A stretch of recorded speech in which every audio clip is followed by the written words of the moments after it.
given a prime opportunity to disrupt Advent's operations and delay their current plans. One of their field commanders has decided to tour the actual field, and we're going to make sure he never leaves there alive.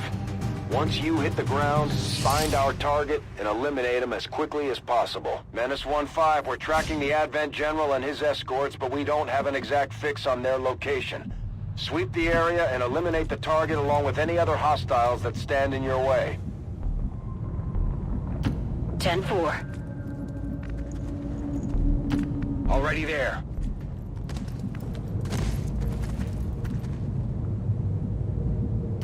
Double time.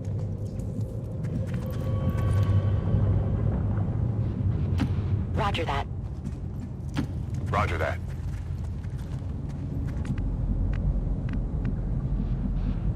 Copy that.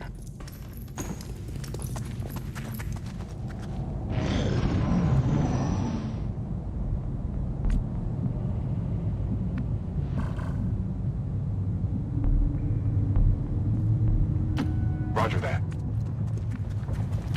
Copy that. 10-4. I need to ask twice. Go, go, go!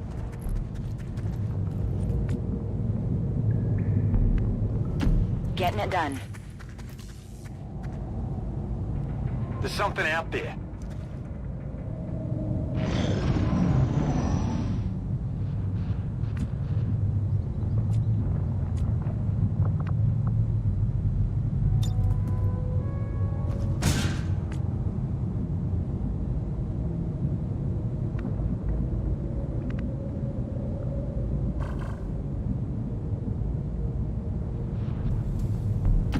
I'm all over it.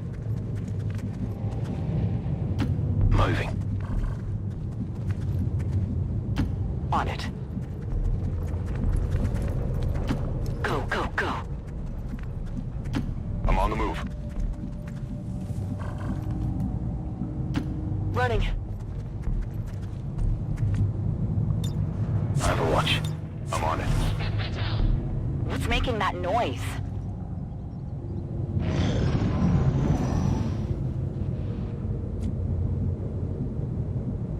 On my way. No need to ask twice. Solid copy. Heading out. On the move. I'm on it. Got it covered. Got it covered. Hey, quiet. Did you hear something?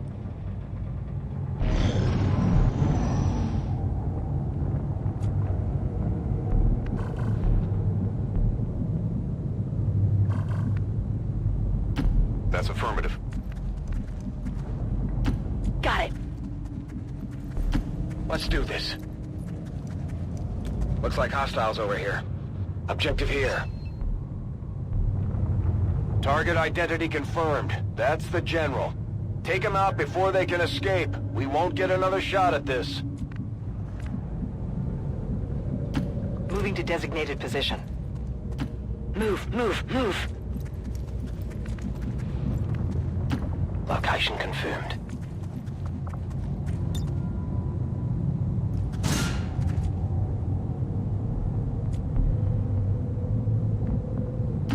I hope it's worth it. They found us. Advent forces sighted.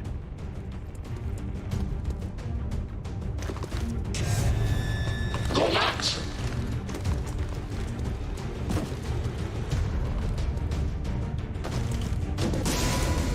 Collapsing!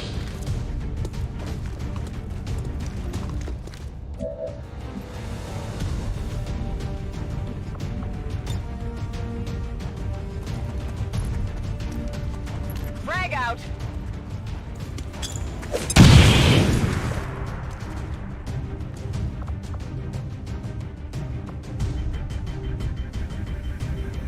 We're picking up an inbound Advent transport. The aliens are going to try and extract the General from the AO. Don't let them get on board that ship.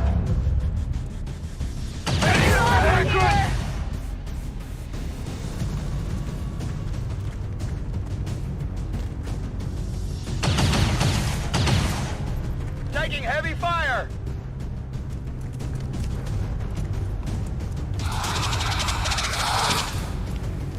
Although they bear some resemblance to the sectoids first encountered during the invasion, their genetic structure now includes human DNA. They are stronger than ever, with an even greater psionic potential. I'm trusting you here.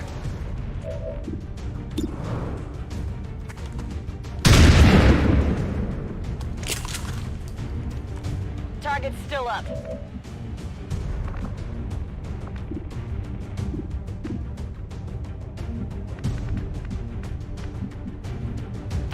I'm on it.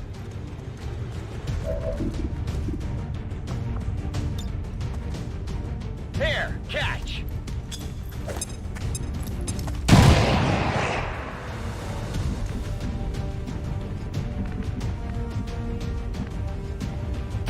Confirmed.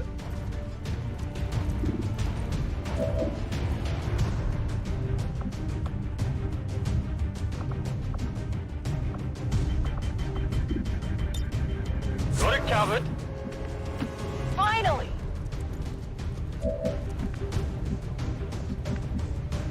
I'm on it.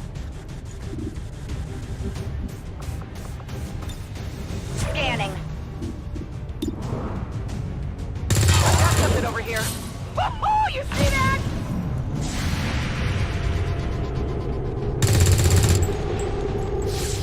Yeah, I didn't get it.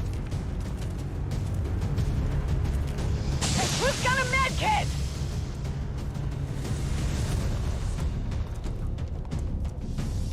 Carol, you got me!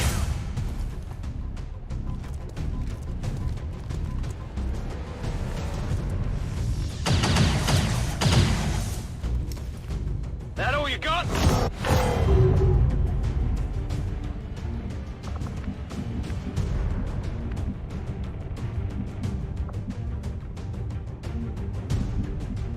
Location confirmed.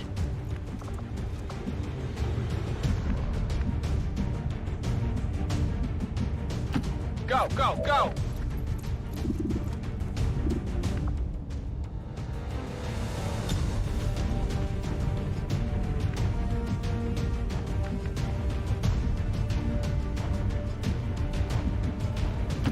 Closing on target position now. Come get some.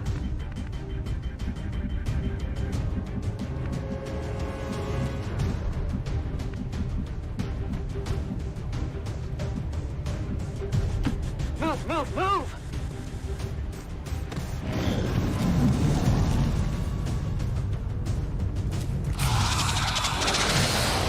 No! I want to go home!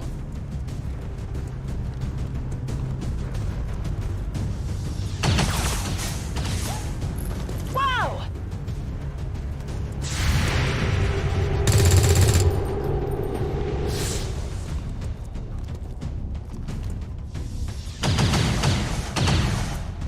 I'm all right.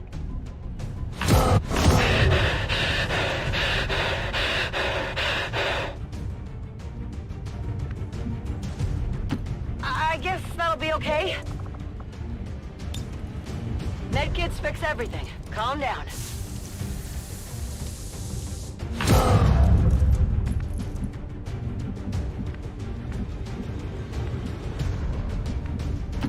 Understood. Moving out.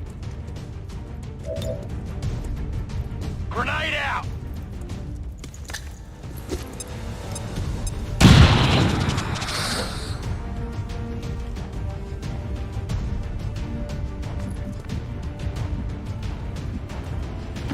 On your order.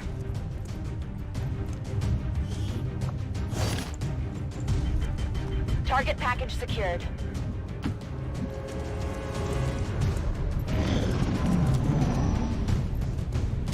I think I'm bleeding. Damn! Stinks!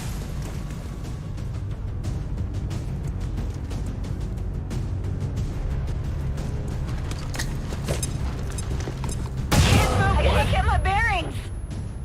Give it a Okay, try. do that then.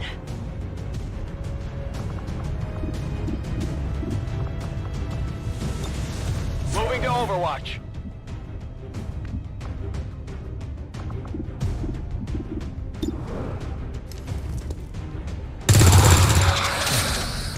Taken care of. I'm all out. Heading out. Overwatch.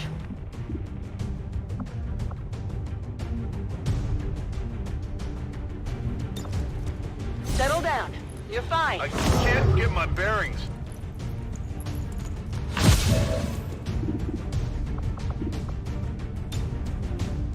I'm on it.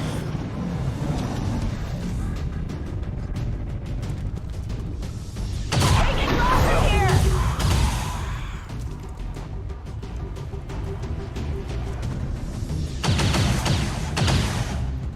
Incoming fire!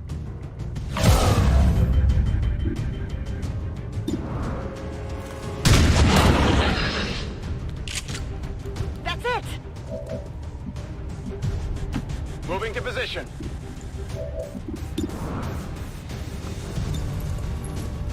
This might sting a little.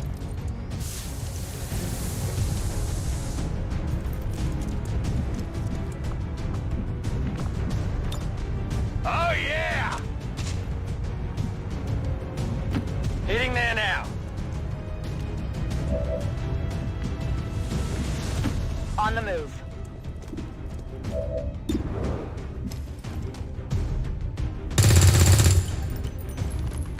I'll get him next time.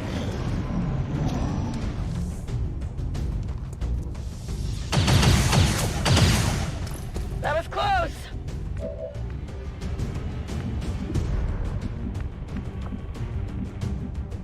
Good to go.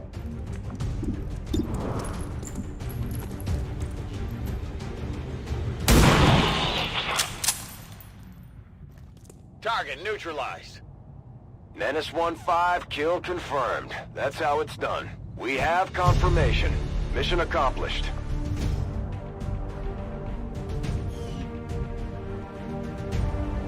Another loyal citizen was taken from us this day by the radical elements who would poison our world's future. And still...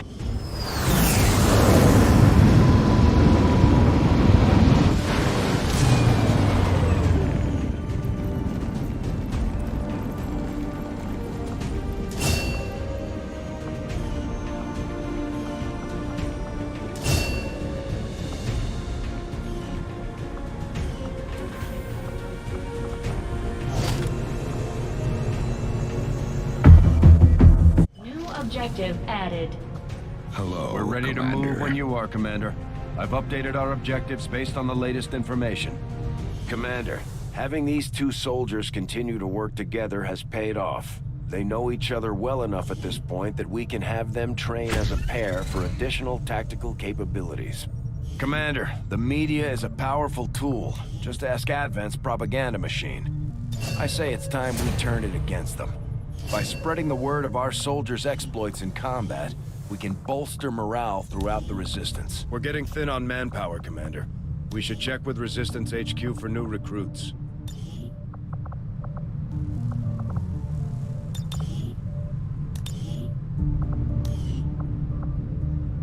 Advent's got their propaganda machine working overtime. We're still seeing a steady flow of migrants heading into the cities. I'm not sure they have to do all that much convincing at this point. And I'm not sure I'd trade my freedom for a few hot meals and a cure for the common cold. Well, maybe not.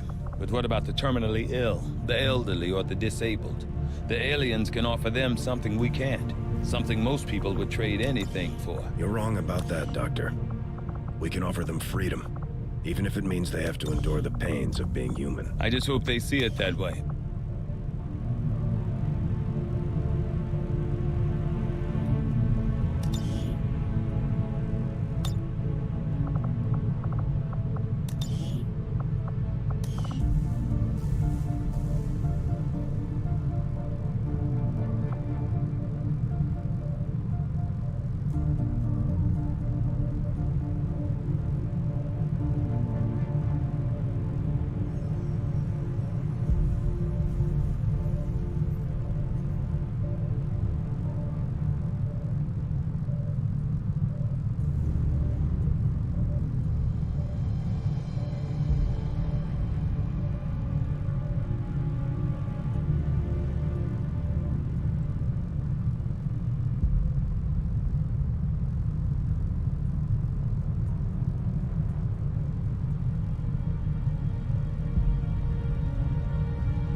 I have to hand it to him.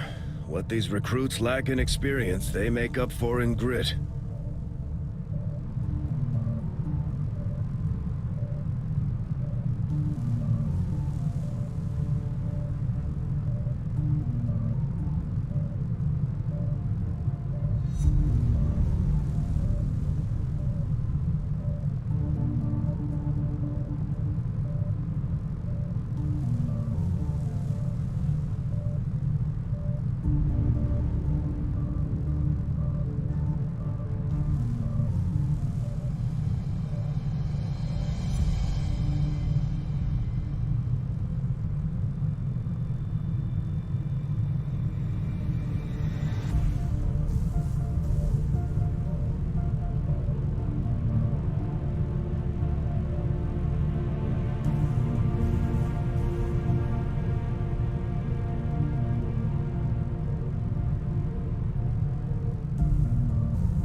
Most of our new recruits have never worked in close quarters like the Avenger. Before the war, we might have had time for training, but now, they're gonna have to pick things up on the fly.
it. Get in the dump. Roger that. Affirmative. Will do. Move, move, move. Copy that. Already there. Roger that. Got it. Running. Rolling out.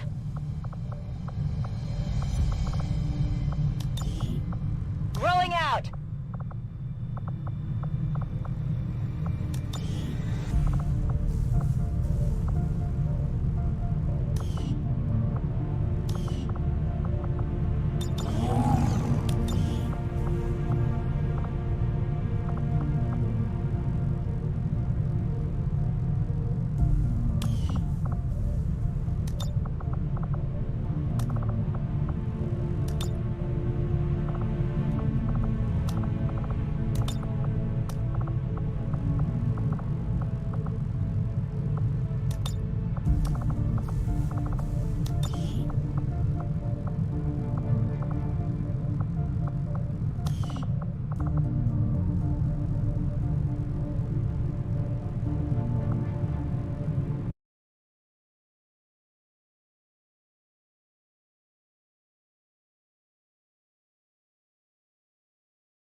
We're in. I'll wait for chat to notify me that everything is working as it should. Here's hoping. Once that happens, we can talk about the run. Won't that be nice? Won't that be nice? Oh. That's not supposed to happen. You're supposed to talk to myself. That's one of those deals. Alright, let's see here. Studio, so we can actually see what's going on here. Here it is, that's what we want. Good, everything's working as it should. Nice. Okay.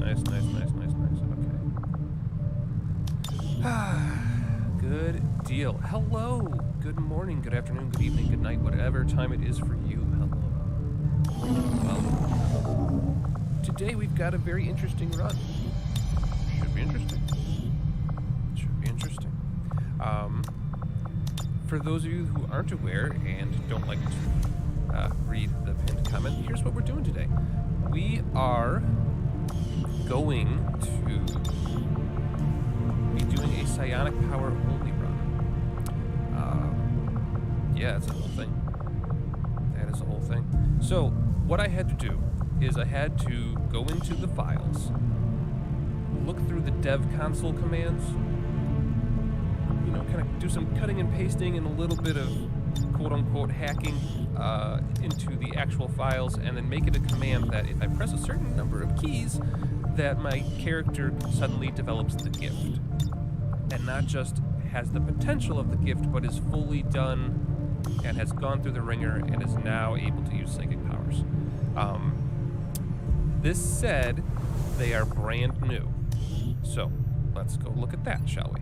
Please ignore this one. This was my test run. As soon as she is unwounded, we will be getting rid of her.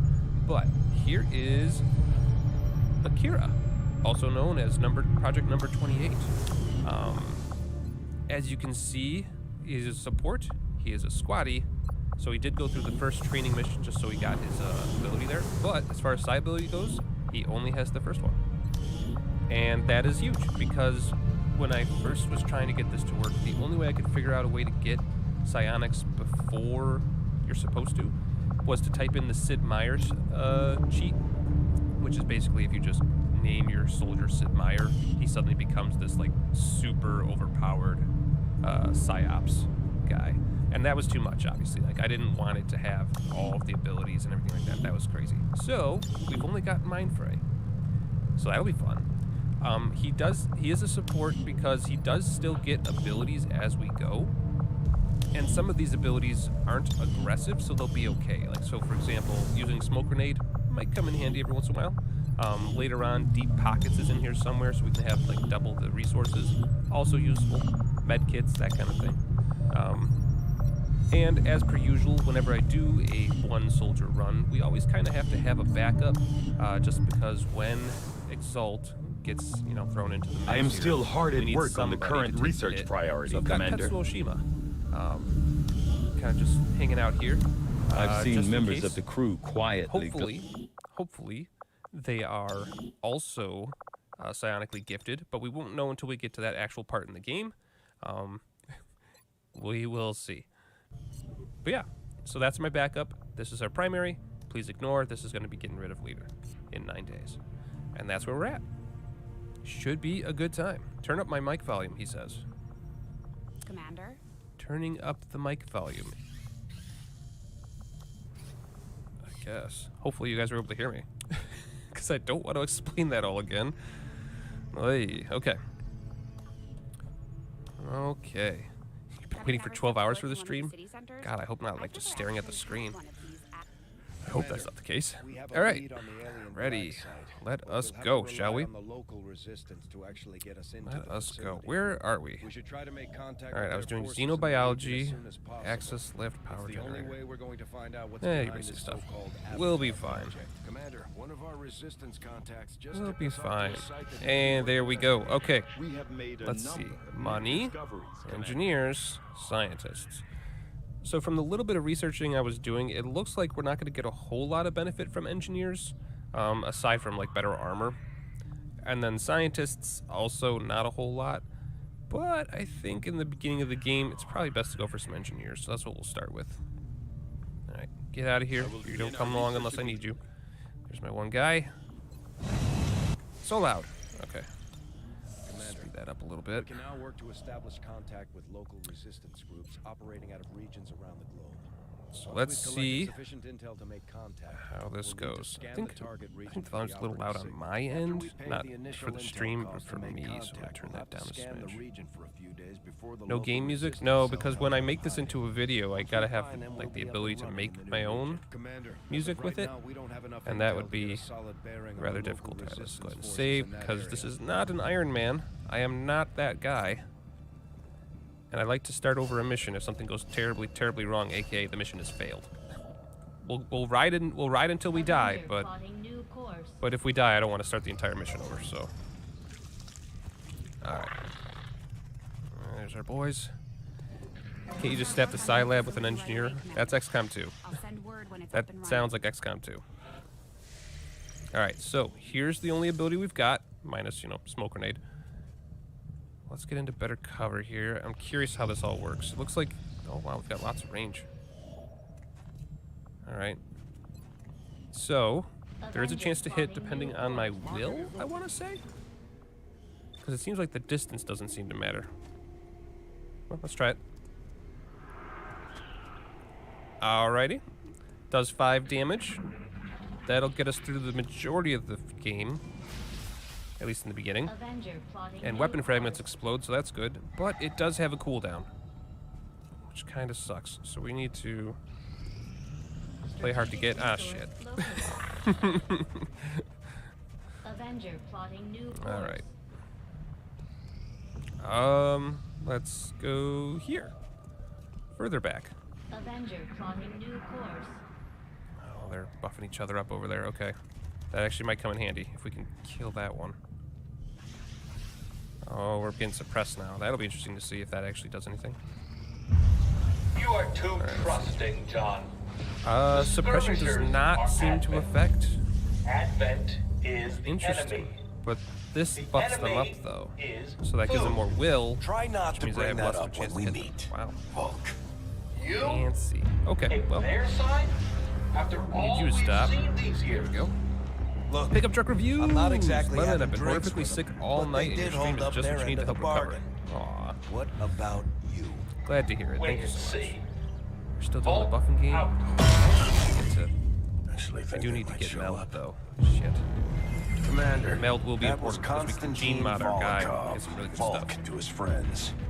He and his Thank you so much, Reapers are a Chuck. big Much part of the appreciated. reason why you're standing here Hey, today. that's a good Hulk start. may be a That's what little we wanted. rough around the edges, but he's the real deal. Heads one of 3 Okay, well, resistance groups operating sucks, independently but from us that we consider a legitimate We're already threat injured. to We gotta go Advent. for broke. Let's go here. Together, they'd make one hell of a fighting force. Don't aim. Too bad they hate each That other. guy. Still, On. we've made some There we go. unlikely progress. Bolton's Reapers may have found you, but they weren't Success. acting alone. If you They can were call it tipped that. off by a group of Advent defectors known as the Skirmishers. No one's big on working with these guys, knowing where they came from. All right. Ooh. But you wouldn't Now be that here is one without thing. their help. Because we are constantly Both using the our Reapers psyop and the abilities, Skirmishers have normally agreed you to kind of suspend use hostilities put on provided you psychic serve as the abilities go-between. on a well-adjusted Trust soldier. doesn't come easy These are gonna between go up these like two, crazy. so we're heading for a nice So, quiet spot let's see on what we got. neutral ground. Science Inspiration removes mind Even fray. so, let's not take increases any will. chances. Not really useful. Intel on this Panic area is causes weak, injury and we're to picking up panic. strange chatter on Robotic comms. enemies are immune. Not to mention we're ending on a this one as well. decade-long blood feud today. Use side abilities to I'd combat advise unlock our for side soldiers to training, be causes fully training, prepared before we reality, deploy on this one, Commander. actions aim, will, and Good mobility. luck. Robotic units are immune. So, as you can see, we're starting to have a worrying pattern of not being able to do anything against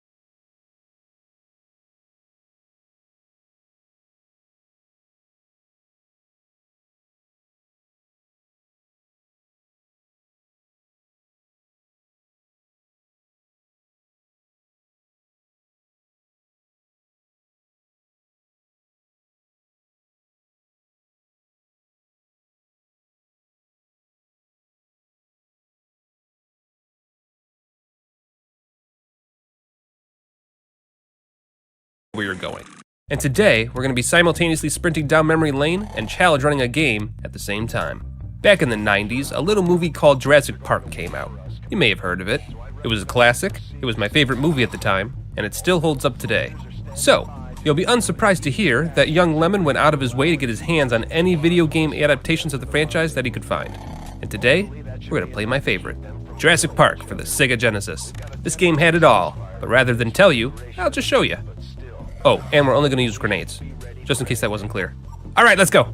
Story is simple enough. The power is out, the T-Rex threw our car off a cliff, and we need to make our way back to the main hall so we can call for rescue and get off the island. Look at that sprite work. Not bad at all for the 90s, huh? All right, it's a little bad. First level, the jungle. Time to see what we're dealing with. Right away, we get some tranq darts that we can't use and a bundle of smoke grenades. These are going to be our only friends this entire run, so whenever we can find more, it's a good time. We make our way through the spitters and compies, which aren't usually too terrible in their own rights, then past the pterodactyls. By the way, notice all that health flying around? That's the game's way of easing you into the fact that Dr. Grant here takes damage just from being alive. Fall more than 2 feet? Yeah, that's damage. Thankfully, this stuff is pretty much everywhere in the early game, so we've got some time to let my muscle memory kick in. Get away from me, you little scavengers, I'm not dead yet! This here's the right way to go, but let me show you something that blew my mind when I was younger. See this section? It repeats in a loop. You can go down and down forever, and it just keeps bringing you back to the same section.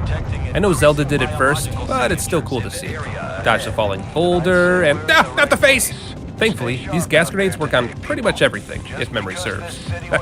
Stupid Triceratops, that'll show you to eat moss peacefully. Come on, move your head. Okay, there we go. Got worried for a second there. All right, level 2. So far, so good.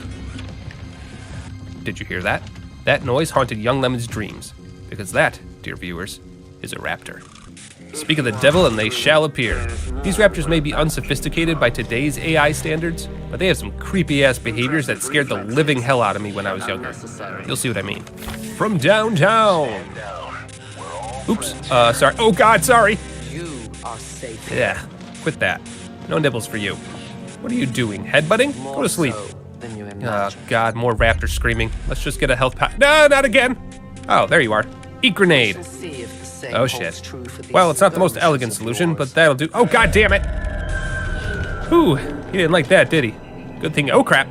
Time to go. Not even close. Please stop already doing disturbs whatever them. that is. We must move Makes me quickly. anxious. My By the people way, I know this is technically against the rules, but I gotta show this at least once.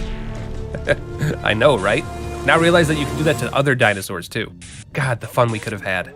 Oh God, now what? Oh, hi, hello. Maybe we could sneak past. Okay, that answers that question. What about grenade? Do you like grenade? Of course you do. Level 3, the river. This level is where I always got stuck as a kid. Every single time. But why, I hear you ask? Because this entire level is a good old-fashioned blind faith jump. Oh, and you die immediately if you pick the wrong waterfall. You ever hear about how old games always used to add certain levels of bullshit to their games to pad out the playtime? Welcome to my generation's experience with video games. And you all wonder where I get my patience from. In any case, this level isn't too bad once you know where you're going. So long as you take the right paths, there's only about 6 or 7 dinosaurs actually in your way. It took me a few tries to remember which way was which, but I got there eventually.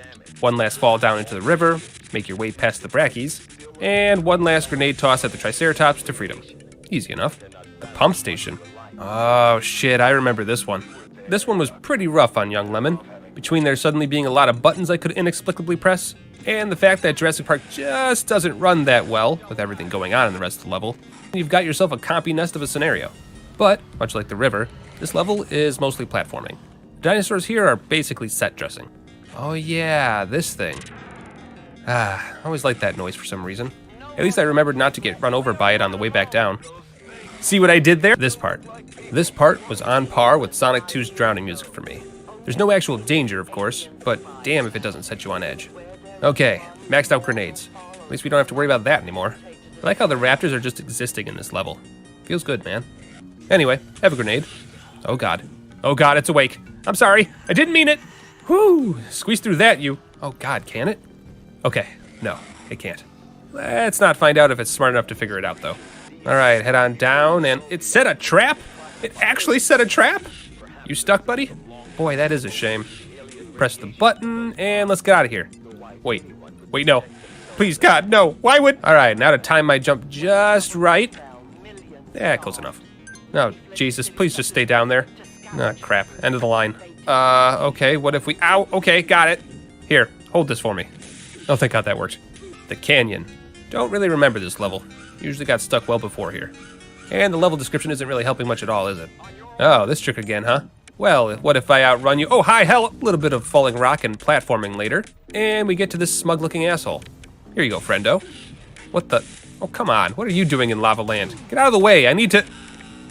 Okay, almost there. Whoo! Safety. Get out of here. Huh. All right, then. Oh, right. Breakable floor. Volcano? I don't remember this level at all. That doesn't bode well. Yeah, no recollection of this at all. Glad we're in the same boat. I guess the better question is, why are there so many dinosaurs and an active volcano? Or better yet, why are there so many raptors? They're literally everywhere. I mean, at least they're happy to be here, but still.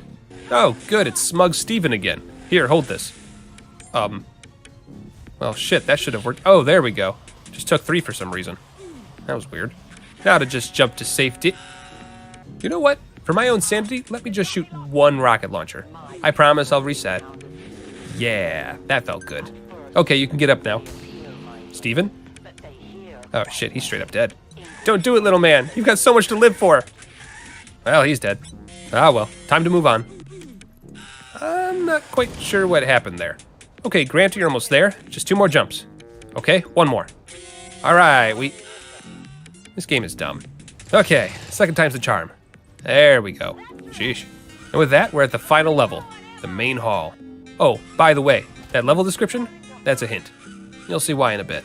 In any case, this level is massive. Raptors are pretty much everywhere you look. The T-Rex makes an appearance or 2, and overall it's just a really hard level. Cool stuff though. Oh, come on, the ceiling? All right, next floor. That's normal. Please stop. Please stop. That's it. Alley-oop. Yeah, show you to mess with a paleontologist. Okay, I've navigated my way into the ceiling. Now I just need to sprint to the end of the level and we're good. That raptor is coming to get me, isn't he? Oh god. Alright, final area. You can tell because this is where the movie ended. This part took forever to figure out as a kid, but it's actually pretty simple. If you go in thinking you're Rambo, you'll find yourself smack dab between 2 raptors. And these 2 don't die.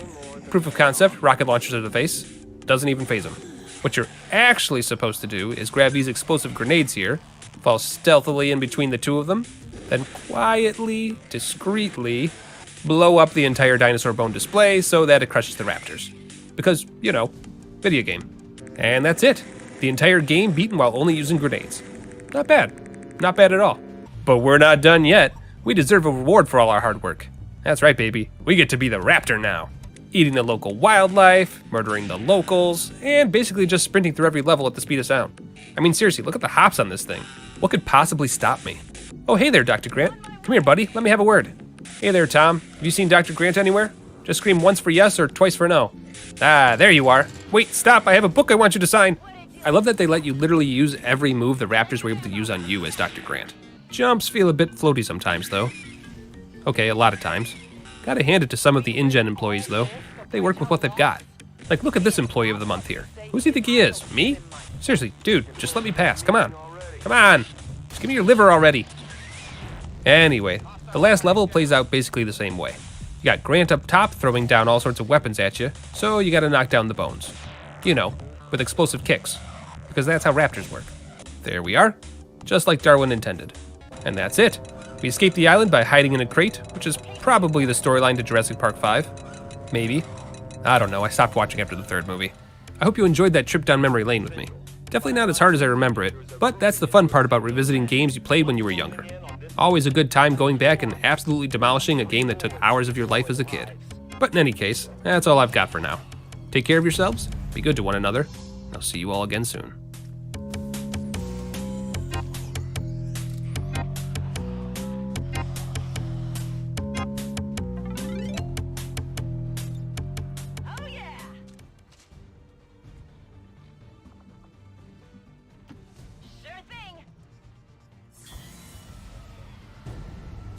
Hey, it's Lemon.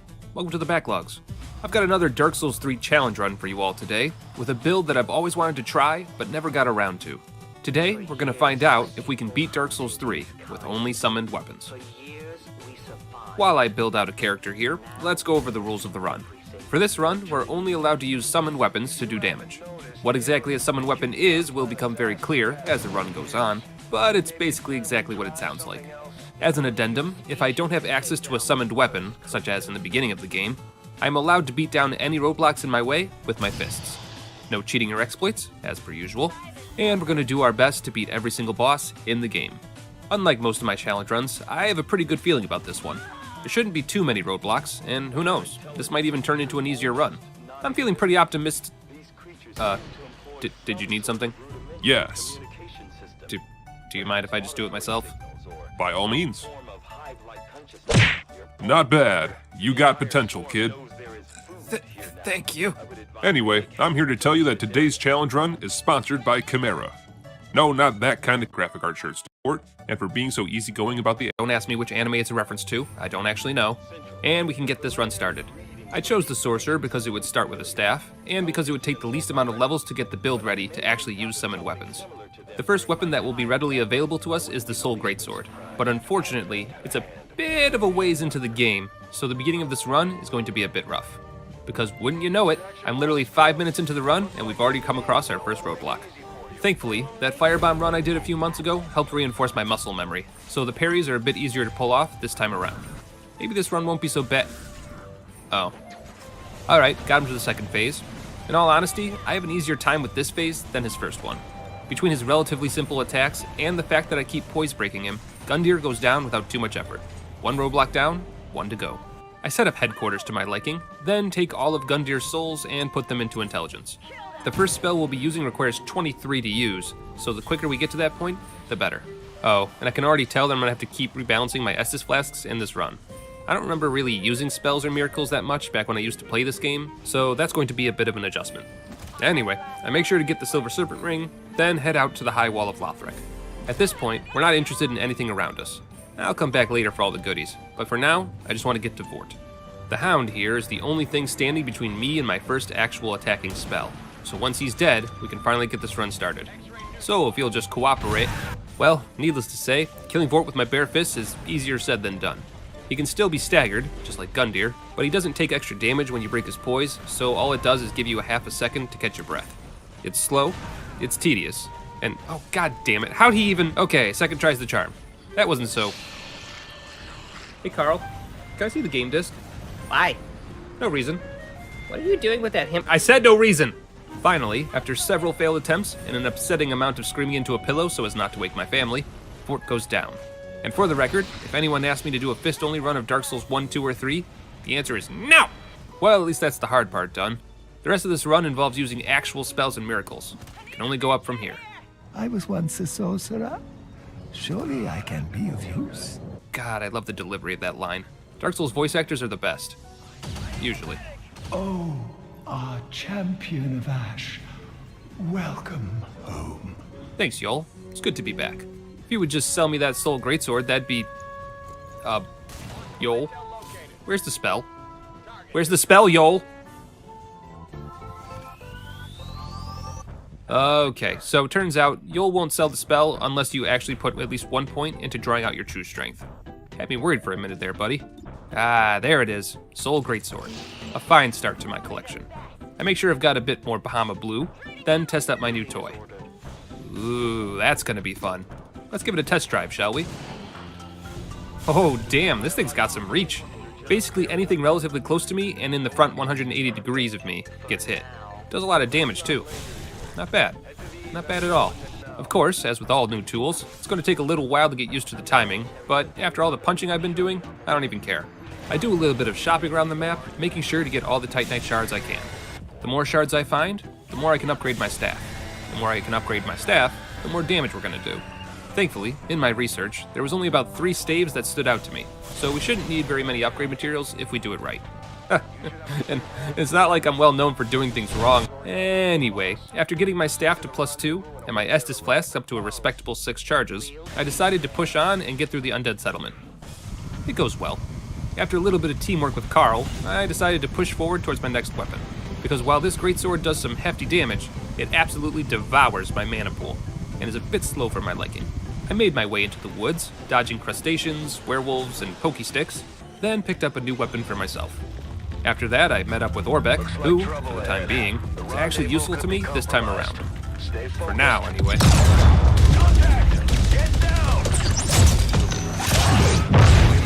Uh-huh, yep, see you there.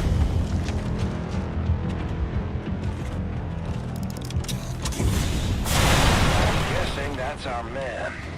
Well, our contact. Oh no, anyway. who could have done this? Ah, there it is, Baron Flash Sword. The little brother of the Soul Greatsword, this spell costs barely any mana to use, and is a quick cast. This pleases me. Let's go test it out, shall we? While the Flash Sword isn't exactly necessary for the Curse-Rotted Greatwood itself, it does work exceptionally well on the minions. Actually, considering how finicky the hitboxes on this boss can be, using the Flash Sword to keep my mana cost down isn't that bad of an idea. Or wouldn't be, if my health wasn't so low. This is definitely a bad habit of mine. I tend to build my gimmick characters like glass cannons. Either the gimmick works, or it doesn't. Don't get me wrong, we're dishing out some insane numbers right now, especially considering how stupid this whole idea is. But with my limited healing abilities, and the fact that 2 wrong moves means death, it can make for some frustrating restarts. Thankfully, the damage output is enough to carry me for now, and a few tries later, the Greatwood goes down. I guess we should probably use its souls for a health upgrade. Lemon, no! The Crystal Sage is up next. This one had me worried, since he's definitely not the kind of boss who's weak to magic. I was going to need a strategy. It's not like I could just wail on him with the Flash Sword every chance I get. Or I could do exactly that. Yeah, who says you need intelligence to be a mage? I cast Bonk! Oh, that makes me mad. What's worse was this was the closest I got for a good long while. Seemed like every future attempt I made was immediately curb stomped whenever he cast Mirror Image. I even changed up my strategy a little bit, opting to switch up my swings mid-combo, which worked really well. Didn't change the fact that I wasn't able to get past phase 2 all of a sudden, though. I hate it when this happens. I decided it was time to take a short break. I got a ring that would speed up my casting times, discussed parenting techniques with a fellow community member, then ran as fast as I could towards the swamp. I even tried to play fair and give the Poise Boys a chance to keep their dignity for once. They refused my offer. I really don't know why. And after making a few questionable decisions regarding my hand and fire, I made a quick detour to check in on our good friend, Big Booty Boppin'.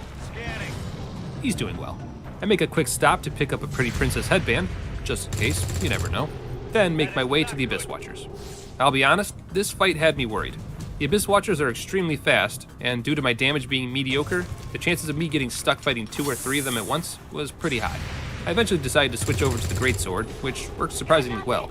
You'd think the slow casting speed would be the death of me, but the damage, angle, and range all made for a halfway decent attempt. Usually. It took a few tries, and I tested a few techniques like using the staff's weapon art to help push my damage, but eventually, the Abyss Watchers went down. One Lord's soul complete. After traveling through the Bone Zone as quickly as I could, I decided to give High Lord Tony a try. Tony himself, easiest boss of the run so far. However, he did reveal a potential future problem.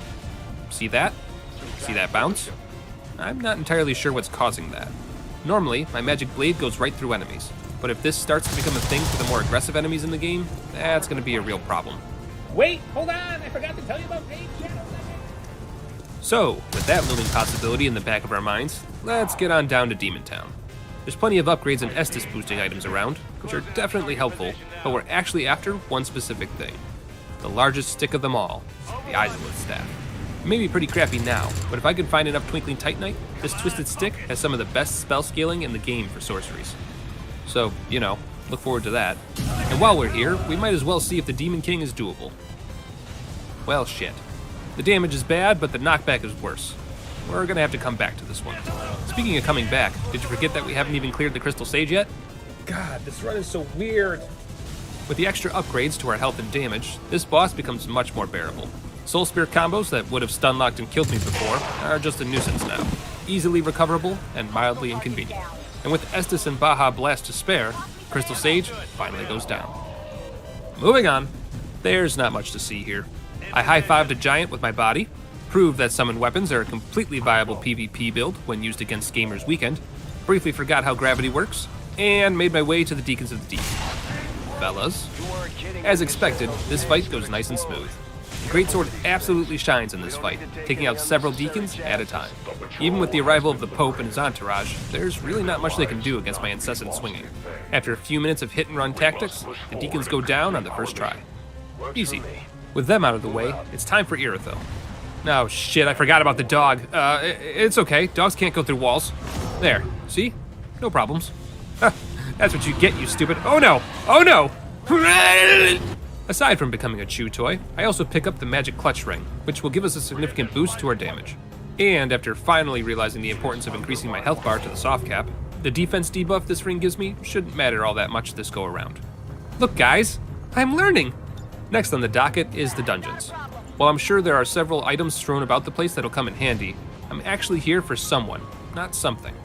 Hello, Carla. Oh, there you are. Good to know that a skinny little heretic can still turn heads. Lady, I'm just here for spells. You're a wicked one, aren't you? Ma'am, I'm a married man. I'm gonna need you to calm down. Anyway, very suspicious dialogue aside, Carla sells another summoned weapon spell. Dark Edge. It's basically just Soul Greatsword, but vertical instead of horizontal. And, you know. Dark. I'm just happy to have another spell, if I'm being honest. I think a quick test is in order. Not exactly how I hoped that would go. I'm sure the damage will get there once we have a proper staff. Until then, though, there's actually another dark summoned weapon almost within our grasp. We can just get past Sullivan, I can pick up the life on sight. Needless to say, Sullivan isn't exactly cooperative. Because of how aggressive he is, I figured it was worth focusing on speed rather than outright damage. Being able to roll and cast straight into a flash sword is extremely useful for a boss. If you know his moveset anyway. And once that hurdle is out of the way, there's really not much Sullivan can do to you. Even his clone goes down pretty quickly if you focus fire. It was a bit closer than I would have liked, but eventually, Pontiff goes down. A little bit of Dark Souls 2 PvP later, and we're here. Aldrich, Primordial Goop, and all-around damage sponge. Unfortunately for me, Aldrich isn't really weak to any of my attacks, which means we're in for a longer fight. Which means not only will the second phase of this fight be a complete slog, but I also have to rebalance my Estus so that I have access to more mana. And less healing. Hooray! I tried every trick in the book. Hiding from the arrow attack, hitting him till he died, hitting me till I died. Hell, I even talked to this charlatan. And let me tell you, don't believe a word he says about Twisted Wall of Light. It works, technically, but it's definitely not the solution I was hoping for. You have to cast it over and over again just to avoid the arrow rain, which is a bit more mana intensive than I care for. Apparently Aldrich doesn't care for it much either. Not only that, but Windrich thinks it's funny to use the life on scythe against me every now and again, which steals my life and gives it right back to them. I mean, it's good to know it works, but can we not use it on me? After a couple more failed attempts, the reality of the situation sinks in. I'm gonna have to grind. Excuse me for a moment. Okay, slightly more mana, slightly larger stick. Let's do this. Well, the damage is still abysmal, but to be fair, the Isla staff isn't exactly maxed out at the moment.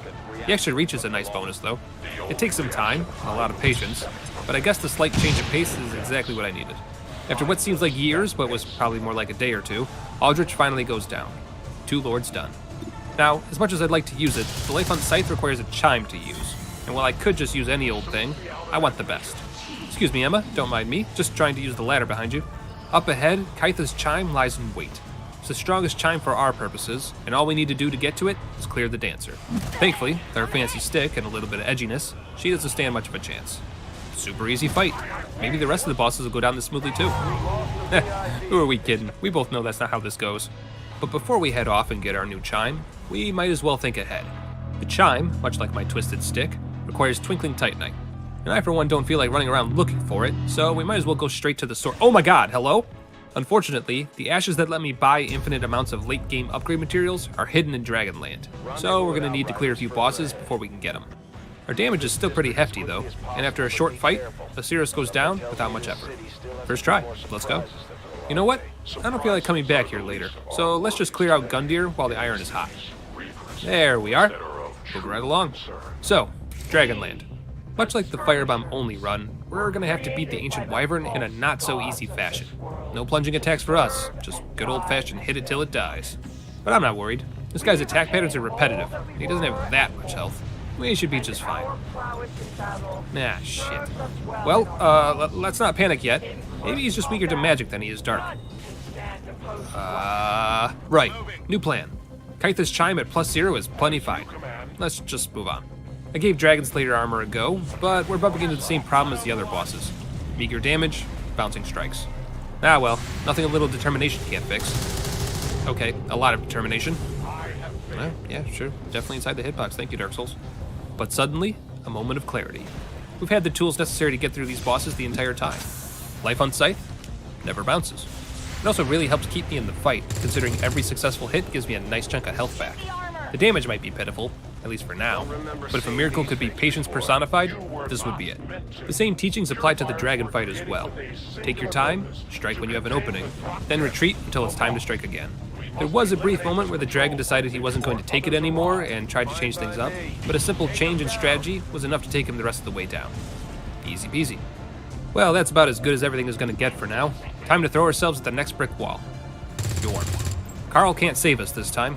It's either complete victory or none at all. The damage is, well, it's a weird situation. If you hit Yorm in the legs, you don't get much. But if you can hit him in the arms, you'll get triple the damage. If you can hit his head while he's stunned, you'll get, well, a lot. Like, a lot. Don't get me wrong, Yorm is still difficult. Giant cleavers deal giant damage. But with the aforementioned knowledge, it didn't take long before I figured out a few methods and angles that consistently took advantage of Yorm's weak point. And after a few tries, Yorm went down like all the rest. 3 lords down, 1 to go. No trespassers. God? I collect a few more items on my way to the princes. Hey, that might come in handy. And finally reached the final lords at the base gate. Every other lord's soul has been an easy enough brick wall to smash my head through. How hard can they be?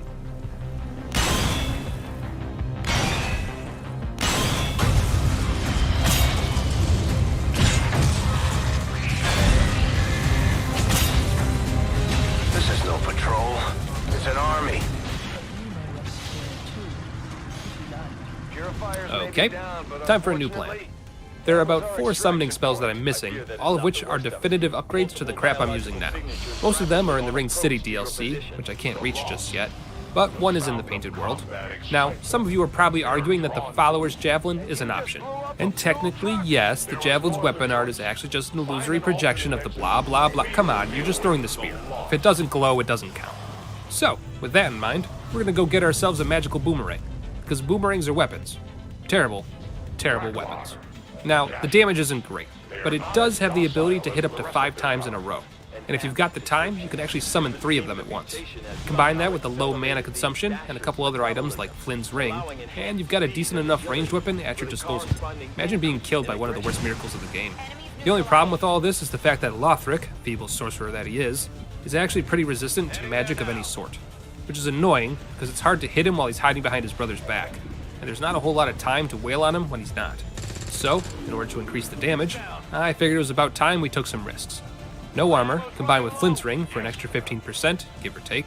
Miracle boosting rings to increase the damage by 32%, and Lloyd's ring for another 10% when I'm at full health. It's not optimized, not by a long shot, but the only way to increase the damage any further would be to use items that increase my damage at low health. And we all know how well I do with that scenario. Besides, looking at it now, the damage really isn't that bad. By phase 2, the occasional hits I get against Lothric are really starting to add up, and my dodging game is finally on point. And so, after a long and stressful fight, the twins go down. No more lords, no more thrones. At this point, we could just rush the Soul of Cinder and finish the run, but I've got a few scores to settle. The biggest issue is going to be the DLCs. If previous Dark Souls games are anything to judge by, we're going to be facing some heavy resistance. Ooh, a shiny— oh no!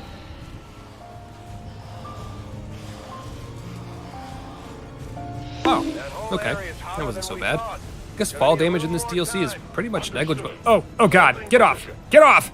No means no for Elmo! Ooh, is that the door shields? Can't use them, but come on, doors.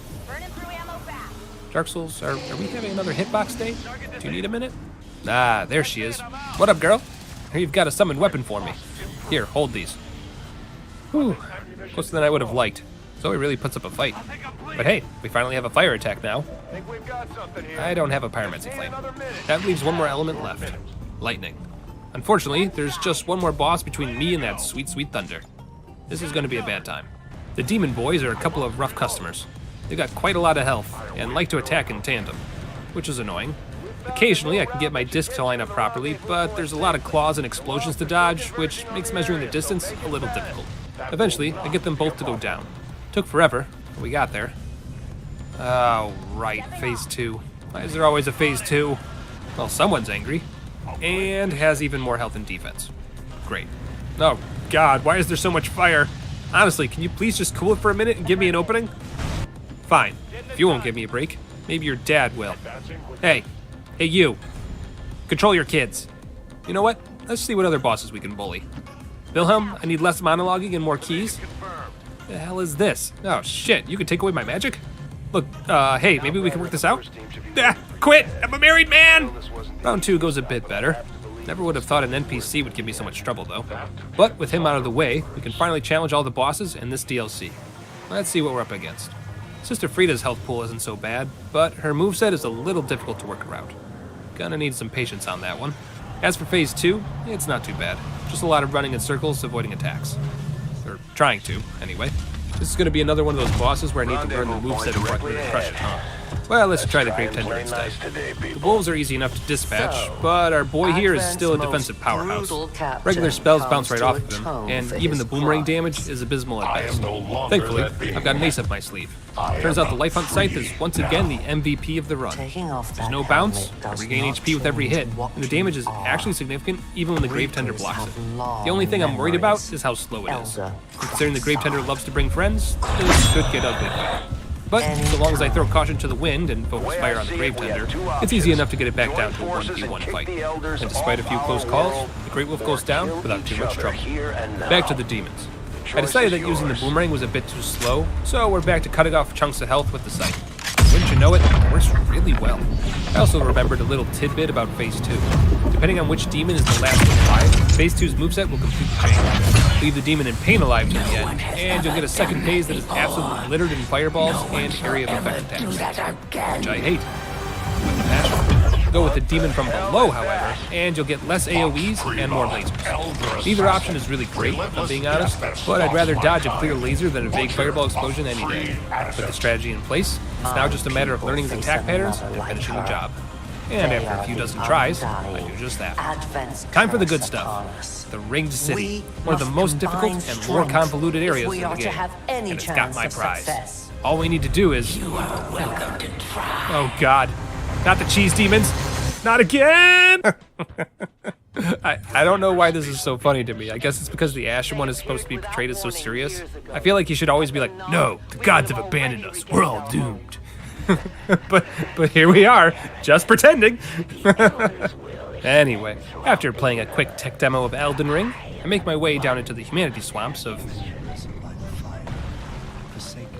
not the dark, my friend. and let the feast begin. The fuck are you talking about? Whatever, I don't have time for this nonsense. We've got a lightning arrow to... Okay, that hurt! Oh, it's you. I remember you. It's okay, though. All we need to do is have proper timing, and he won't hit... Oh god, get out of the way! Jesus. What is this, Takeshi's challenge? Well, it's fine. We just need to... Okay, have the hitboxes always been like this? Is it just me? Is it me? Huh? Oh god, you again. Alright, let's get this over with. There we are. Nothing a little frisbee golf can't fix. Hole in one! I've never actually played Frolf. Do they still have those? Sports ball aside, I make my way through 2 fake walls and collect my prize. Lightning arrow. Let's go test this baby out. Well, the damage isn't the best I've ever seen, but I'll be damned if it isn't incredibly long range. Combine that with the fact that I can hold my shot until the right moment, this run is done. Down goes Papa, and down goes Frida. Ah, shit. That still counts, right? Please tell me that still counts. Ah, yeah, that counts. Victory! At any cost. Let's speed things up. I get chastised about something or other by the Iron Giant, quickly murder the Painting Guardian that absolutely should not be here, then take on Half-Light. He's too fast for melee combat, but terrible at dodging my ranged abilities. With a little finesse and timing, he goes down with minimal issue. Moving on. Next on the agenda is Midir, one of my least favorite bosses. I think I've beaten him once? Maybe? But he does have the old Moonlight spell, which I've never played with, so we're gonna have to give him a try. Considering my inexperience with this boss, it took a bit to get used to his movesets. And by a bit, I mean several hours. Several hours. And while I do hate this boss, he gets a 10 out of 10 for presentation. Holy crap, is he intimidating. It's the damn lasers, man. For the life of me, it seems like they always catch me. And there's still a one-shot even though I've got about 30 vitality. God damn it! Okay, I've got it this time. All you need to do is sprint in one direction and you'll be fine. You can't... What? Okay, so, turns out you only have 2 options during that attack. Either be behind him, where the lasers can't reach you, or get good and learn how to dodge. I opted for option B. And in all honesty, once you realize the timing, it really isn't that bad. It wasn't easy, but eventually, it all comes together. Hey Ludlith, can you... Oh. Ah well, I'll just do it myself, I guess. We'll just take Midir's soul and make it into the old Moonlight. And there you go. Fanciest magic spell we own. It even fires a projectile. I'll never get to use this. With only 3 bosses remaining, I'm pretty sure this run is a guaranteed success. It's just a matter of my own abilities shining through at this point, which might be a bit of an issue. I guess we'll see. Poke! Oh god, I just realized. I still have to edit this entire video!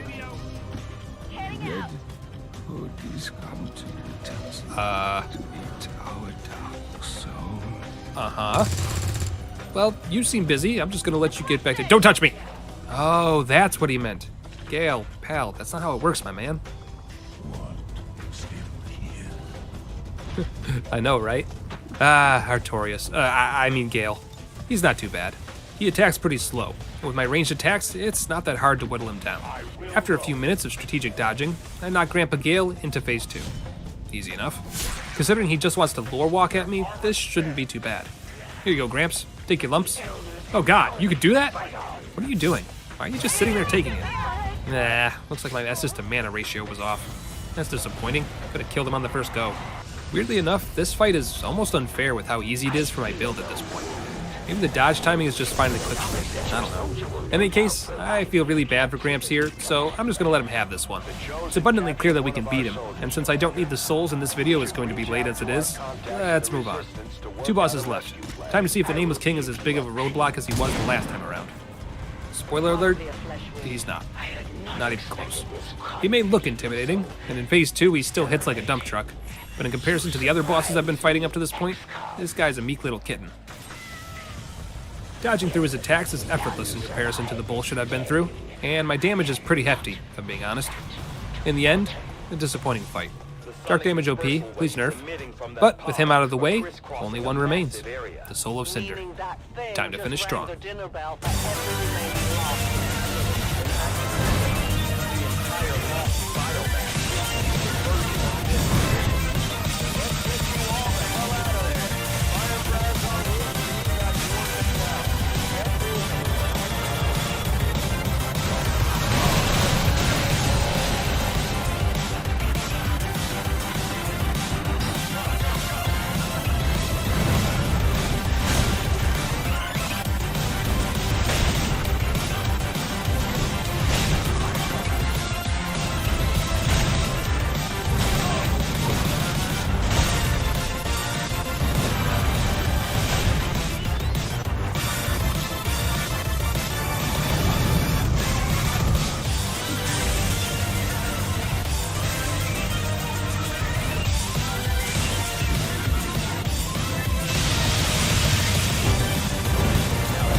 And that's it. Dark Souls 3 beaten with just summoned weapons. Not as bad as I thought it would be, if I'm being completely honest. I guess Dark Souls just doesn't burn as much as it used to. Maybe it's time we turned our eye to more tarnished pastures. But that's a question for another day. Thanks again for watching. Take care of yourselves, be good to one another, and I'll see you all again soon.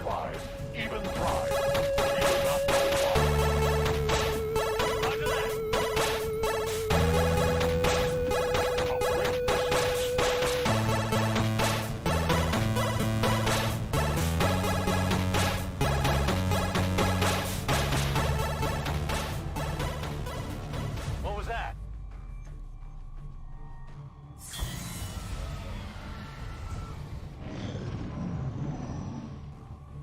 I did not exist when this city stood whole. Still, I feel revulsion at what happens in this place to these people. He saw lemon, a fireball made flesh. They ventured forward, Lemon discovered the truth of the old words. The fire fades, and the Lord scope out the thrones. The hope is not lost. All you need to I'm up. Hello everyone, and welcome to the final piece of the Dark Souls Firebomb trilogy. I've heard your screaming, and your patience was appreciated. This run. Whoo, baby, this run. There was a reason it took several months to get out. So sit back, settle in with your beverage of choice, and join me for the Dark Souls 3 Firebombs Only run. First things first, let's go over the rules.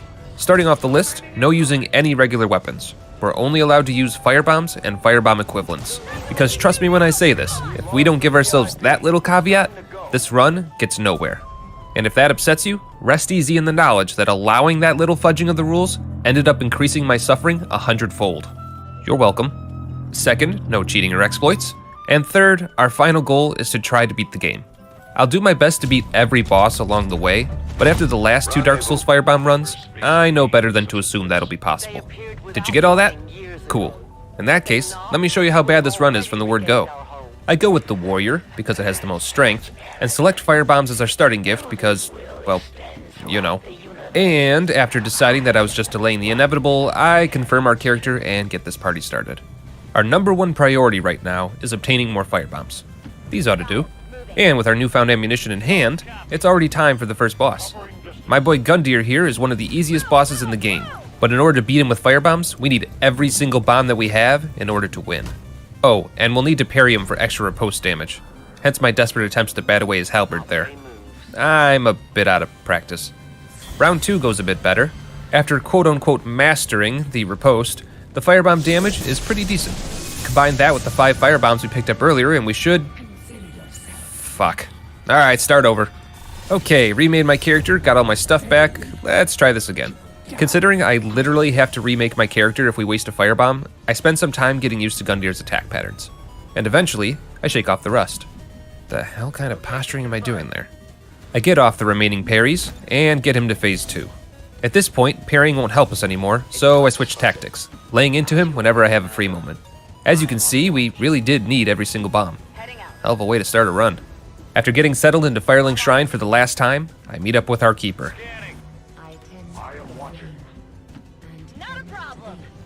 I just wanted to apologize in advance for the amount of bullshit you're gonna have to deal with. Sorry about that. First stop in Firelink is Grandma Undead here, who will be our source of firebombs for the time being. 100 each? It could be worse. We also make sure to get reacquainted with our good pal Andre. A toilsome journey, I wager. I mean, I've been doing push-ups in preparation for this, but I don't really know what that has to do with anything. Andre trades us some Sunny D for our Bahama Blast. I pump the majority of my souls into strength, then give Grandma the remainder of my scraps for a few firebombs. And with a bit of hardcore parkour, we net ourselves an Estus Shard and the Silver Serpent Ring. Hopefully that's enough. Please God, let that be enough. Alright gang, let's see what we're up against. I run around the map, collecting any and all scraps I can find, but our dragon friend here is going to be the real path to victory. If he'd stop setting me on fire anyway. Dave the Dragon here can get us about 500 souls each run, which translates to 5 free firebombs. You know, assuming we don't die ourselves. It may not be the most comfortable soul grinding technique out there, but at least the run won't soft lock due to a lack of ammunition. So that's good. I get a few more supplies, get a key for later, then make my way to the shortcut. Okay, change of plans. We're gonna go get Grey Rat first. Grey Rat. Grey Rat, help. Grey Rat, help! You're no jailer, are you? Gee, what gave it away? Well, at least that's out of the way. Now we can unlock our shortcut. Oh. Oh no. Oh, please no. Thank you, Dark Souls. They appeared without warning years ago. That should not have been that hard. But we finally made it home alongside Grey Rat. Time to see what my boy has for me. Hello. Discounts and alternatives. That's what I like to see. You know what I don't like to see? Inventory limits. That's not a mistake. I can only carry 20 firebombs at a time. Cool. Real cool. No, really, I love it. Oh, would you look at that? My super cool rope firebombs have a limit of fucking 10. Well, no time like the present. Let's see what we've gotten ourselves into. Vort. Our first real boss. Being an ice elemental, you'd think he'd be weak to fire, right? Well, not quite. No. Are the ropes any better? Oh, good, they're worse actually. Well, at least there's still hope. As you can see, I've only got 22 strength and 9 dexterity at the moment, and firebombs actually scale with those stats this time around. I grind out a few levels of strength, getting up to 25, just to see how big of a difference we're talking here in terms of damage. Allegedly, firebombs have S scaling, so surely it'll be some big gains, right? 6 points. That's 2 extra damage per level of strength. This is gonna be one of those runs again, isn't it? Alright, I'll be right back. As you order, Commander. Okay, so, spent a little time grinding, had a lot of fun, definitely didn't pray for death on a daily basis or anything. As you can see here, we've got 40 dex, 40 strength, and pretty much maxed out firebomb stock. Let's give this another go. I swear to Gwyn, if this doesn't work, I will quite literally cry. Oh hey, that's pretty good damage actually. Run's not dead yet. I do my best not to waste any bombs, and we hit phase 2 pretty quickly. Combine that with the fact that we still have rope firebombs and we have this fight in the bag. User error aside, I'm actually really enjoying using firebombs this go around. Normally they feel a bit clunky, or like the throwing arc is weird, but this time they feel like a legitimate ranged weapon that can keep enemies at bay. And after a little practice and a few silent tears of joy, weeks of grinding finally comes to fruition. It's finally over. Oh, right, the rest of the game.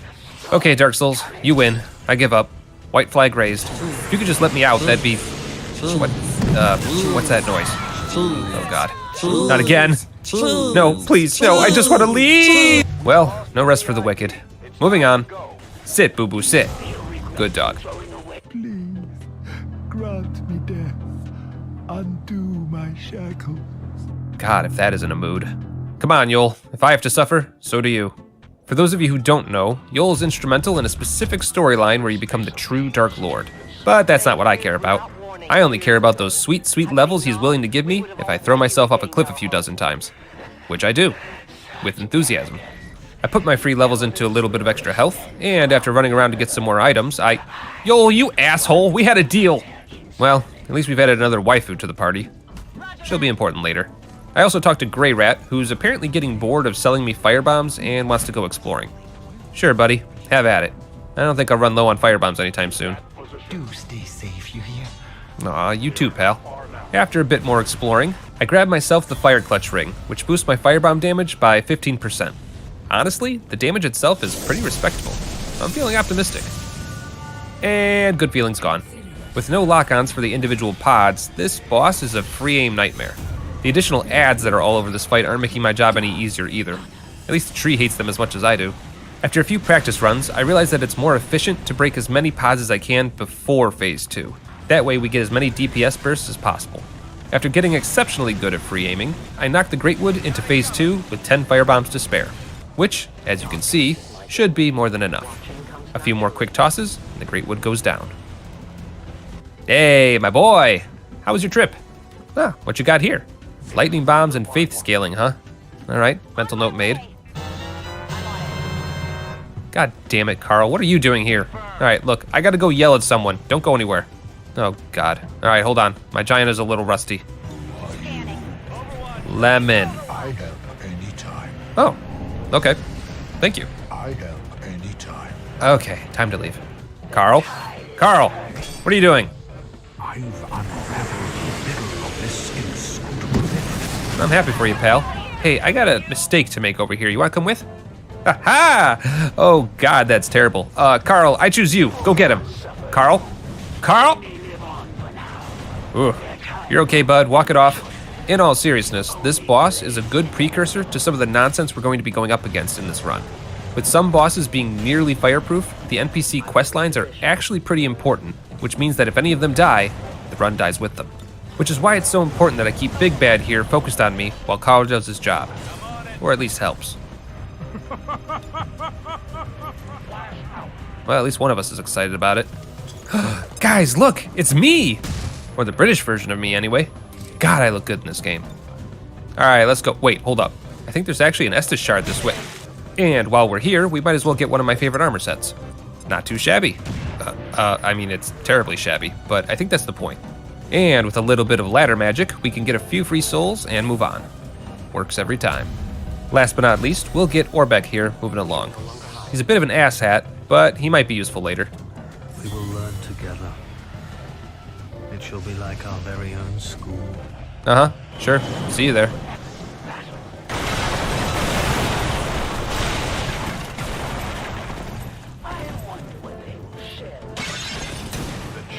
Sorry, blacked out for a moment there. Say no more. Hey, Orbeck, think fast. What a tool. Why did I do that again? Oh, right, for the sword. This sword acts like the red tearstone ring, boosting your damage if your health is low. We'll never use it for direct damage, but if we get stuck somewhere, the Morian blade might actually be our only way out. Better safe than sorry. I'll keep it equipped for now for testing purposes, but it's pretty heavy, and it's really knocking my fashion souls out of whack. The Crystal Sage isn't all that bad. For the first phase, I just run up to him and pepper him with rope firebombs. And by the time the second phase rolls around, I have enough firebombs remaining that I could spare a few to get rid of his clones. Our regular firebombs do some pretty hefty damage, and with a little bit of blessed RNG, the Crystal Sage goes down without too much effort. I make my way into the Cathedral of the Deep, unlocking all the elevators and shortcut. Alright then. I also unlock Rosaria's chambers, then quickly return to Firelink to use this elevator. And upon returning back down, we find our favorite rapscallion. Sure, he's trying to murder me, but I can fix him! Or, at the very least, I can pay him exorbitant amounts of souls for black firebombs. You know, one of the two. Okay, let's do some recap. We've got Grey Rat for our regular firebombs and Patches for our black firebombs, which just leaves those elusive lightning urns. Which means Grey Rat, my darling boy, needs someone to make sure that he doesn't get into too much trouble while he goes out on his next outing. But what kind of sucker would be willing to go on an escort quest? Yeah, that'll do. Here, Carl, take your armor and meet up with Grey Rat. Think you can do that for me? I'll take that as a yes. With my web of NPCs following the paths I've decided for them, I decide to clean up Firelink's shrine a little bit.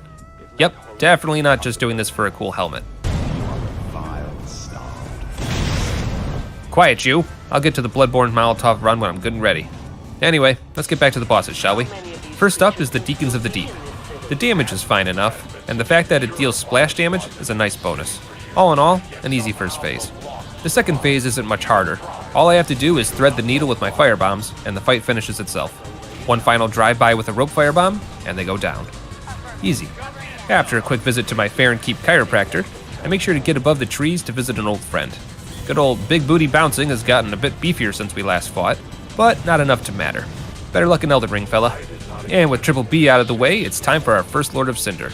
You guys look busy. Do you want me to leave, or... You know, considering your title, I was expecting the Abyss Watchers to be a bit harder.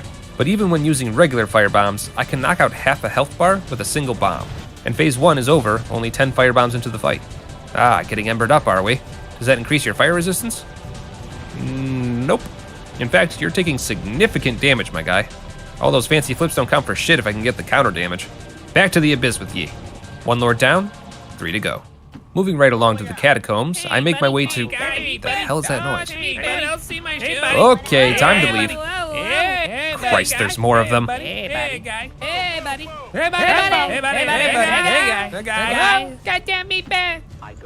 Whew, that's enough of that.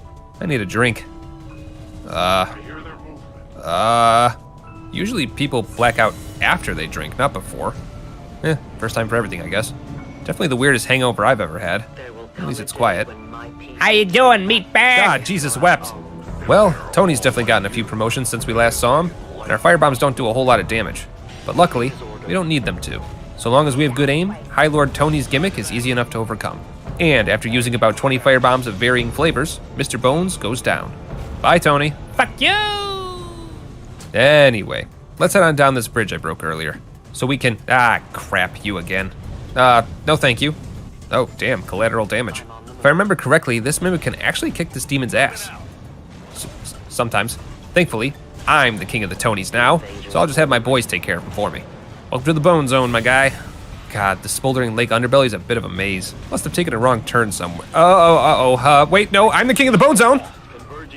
30 minutes or so later, and I finally found my way out of the labyrinth. Just taking a breather, don't mind me. Besides, we've got a bummer of a boss coming up. That's right, we've got the old Demon King up ahead. And as I'm sure anyone who's been paying attention up to this point can tell you, demons in this game are pretty damn fireproof. Exhibit A. So, if we're going to commit regicide, we're going to need a new strategy. A strategy that I've been slowly cultivating for hours now. Welcome back to Anne Orlando, everyone. It's been a while. First things first, we need to actually get in. Oop, crap, they've got a dog. Nice puppy. Have a biscuit? Oh, okay, not a fan. What about a stick? Do you want a stick? Stick! Stick, stupid! Here, fetch a stick! Well, you don't like the stick? Back to Firelink, where we tell Grey Rat that we'd really appreciate it if he scoped out Anne Orlando for us, which my precious baby boy is more than happy to do. God, I love him so much. After testing out a few stylish new duds and exploring the Boreal Valley a bit, we arrive at the Boreal Sewers, which, if I've done everything correctly, should be Grey Rat corpse free. Spiders be gone, and okay, looks like we're good. Celebratory sippy break. Oh, Carl, poor innocent Carl. You did good, buddy. I'm proud of you. Almost makes me a little upset about what I'm gonna put you through later. But before we worry about any of that, we've got a Pontiff to overthrow. Pontiff is definitely a heavy hitter, and I'm not great at parrying, so that strategy isn't going to work as well for me as it does for others. On the few times I do get the parry, it looks to me like he recovers too quickly for me to get any riposte damage in, so trying to parry him repeatedly wouldn't be all that useful anyway. Keeping some distance between us seems to work pretty well, but Sullivan has a few moves that close the distance that I'll need to relearn before we can really lay on the hurt. After several deaths, I eventually find that sweet spot distance where the Pontiff doesn't quite know how to react to being hit, which lets me easily get to Phase 2. Surprisingly, Phase 2 isn't all that bad. With the splash damage from my black firebombs being rather hefty, it's not overly difficult to kill his double before they can do anything significant. And after a harrowing few minutes of heroically running away, Pontiff goes down. There's nothing else for us here. Let's finish strong. Time to murder me some Ornstein and Smo. Or Gwendolyn. Gwendolyn is fine too. This boss isn't too bad. They take enough damage from my firebombs, and they don't gain any significant resistances in Phase 2 either. By the way, for all you Dark Souls veterans out there, did you know? You can actually run to the statue side of the room whenever Gwendolyn fires their Phase 2 Arrow Storm to completely negate the attack. You'll have to dodge their magic, but there's an overhang here that keeps the arrows from ever hitting you. Just a neat little strategy for anyone who didn't know. Anyway, this fight is pretty easy. After adding a little bit more spicy pepper to Gwendolyn than Aldrich was accounting for, they go down. 2 Lords of Cinder to go. Heading back to Lothric, I show Emma how rope firebombs work. I think she was impressed. Oh, crap, I accidentally set her perch on fire. Ah, God, and the carpet. Okay, no witnesses around. We'll just say it was like that when we got here. Alright, well, shit, 1 witness. We'll take care of that, though. Not much to say about legs for days here. Throw firebombs, keep your distance. God, can I just say how much I love how well the firebombs throw? Look at that distance. If the other games were remotely like this, these firebomb runs would have been so much easier. Now, with the dancer out of the way, it's finally time. Time to send my precious baby boy out to his death. God, I almost feel bad. But it is his wish to be useful to me. But I don't want to sit around and die a petty rat. And I consider myself your friend. Cut the camera. There's something in both my eyes. Cut the camera. Grey Rat, you've served me well. Thank you for all you've done, my boy. Your sacrifice just might save this run. Alright, well, time to move on. We're entering some really rough territory right now, boys and girls. I hope you're ready. The Dragon Slayer armor. Ornstein 3.0. The Clam Man. Whatever your name for him, this asshole here is one of the main reasons this run took several months to get out. Problem number 1 should be immediately obvious. The damage. It's shit. Problem number 2 is his shield. The damage is bad enough as it is. If he blocks one of my firebombs with that thing, I may as well have just thrown a firebomb over the side of the arena, with as much use as it does me. And problem number 3, this stupid elevator. It takes 23 seconds to make its way methodically up to the boss arena, which sounds like a short amount of time, but let me assure you, when you're dying on repeat within the first few seconds of the fight, those 23 seconds start to really add up. With all 3 of these problems bearing down on us, I realized I wasn't going to be winning this battle with skill alone. Time for a little experimentation. I grabbed the red tearstone ring, got myself into range, then immediately fucked it up by healing instead of throwing a firebomb. Why am I like this? On a slightly more successful attempt, I finally got my numbers. 98.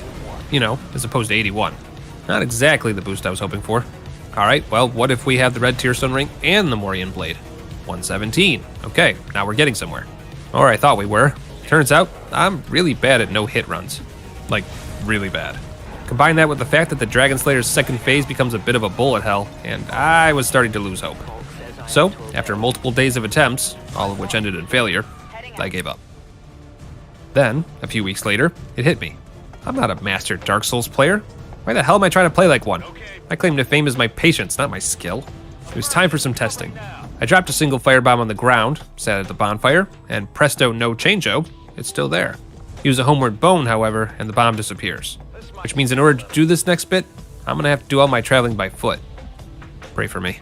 I head back up this godforsaken elevator, rub up against this fog wall as close as I can, drop several black firebombs, then go all the way back down the elevator, back up the elevator, drop more firebombs. You see where I'm going with this? Do you see the hell I've made for myself? Now, some of you may be wondering, Lemon, why didn't you drop all your firebombs at the door, then come back? Because if I do that, dear audience member, anytime I pick up bombs that I haven't fully depleted before returning to the fog wall, will just get sent back to the bonfire, wasting all of my effort. Not to mention, you can't tell which items are which inside said fog wall during the middle of fighting a difficult boss battle. And also because black firebombs do the most damage. Please work, please work, please work. Oh, thank God. We've got our strategy. Now it all comes down to skill. Well, shit. Oh, by the way, every time you die, the bombs despawn. So yeah, gonna have to do all that prep work each and every time I die. As I'm sure you can gather, learning the proper timings and openings to fight this boss was the second worst delay in releasing this video. What was the first? Oh, you'll see. My God, will you see. Skip forward a week of attempts or so, and I've actually gotten good enough with this boss fight that I could consistently get to the second phase. I'm also really good at dying in the second phase. So that's neat. Once again, heroically running away from the boss in between attacks is actually the go-to strategy. Not only does this keep me safe, but it also gives me plenty of time to get in one, sometimes two hits.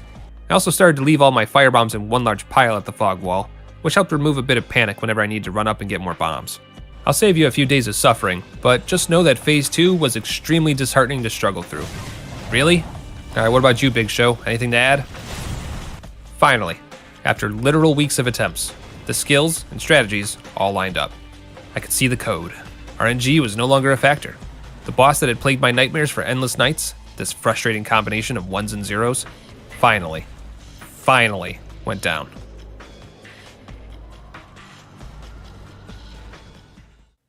Oh, right, the rest of the game. We head on into the archive. I don't know why I did that. After a few minutes of panic scrolling through the menus, the stark truth of the matter hit me. I can't get more lightning urns until I kill Yorm. You know, good old fireproof Yorm. Ah, fuck it. Act now, think later. Time to serve a sentence in prison! Oh, okay.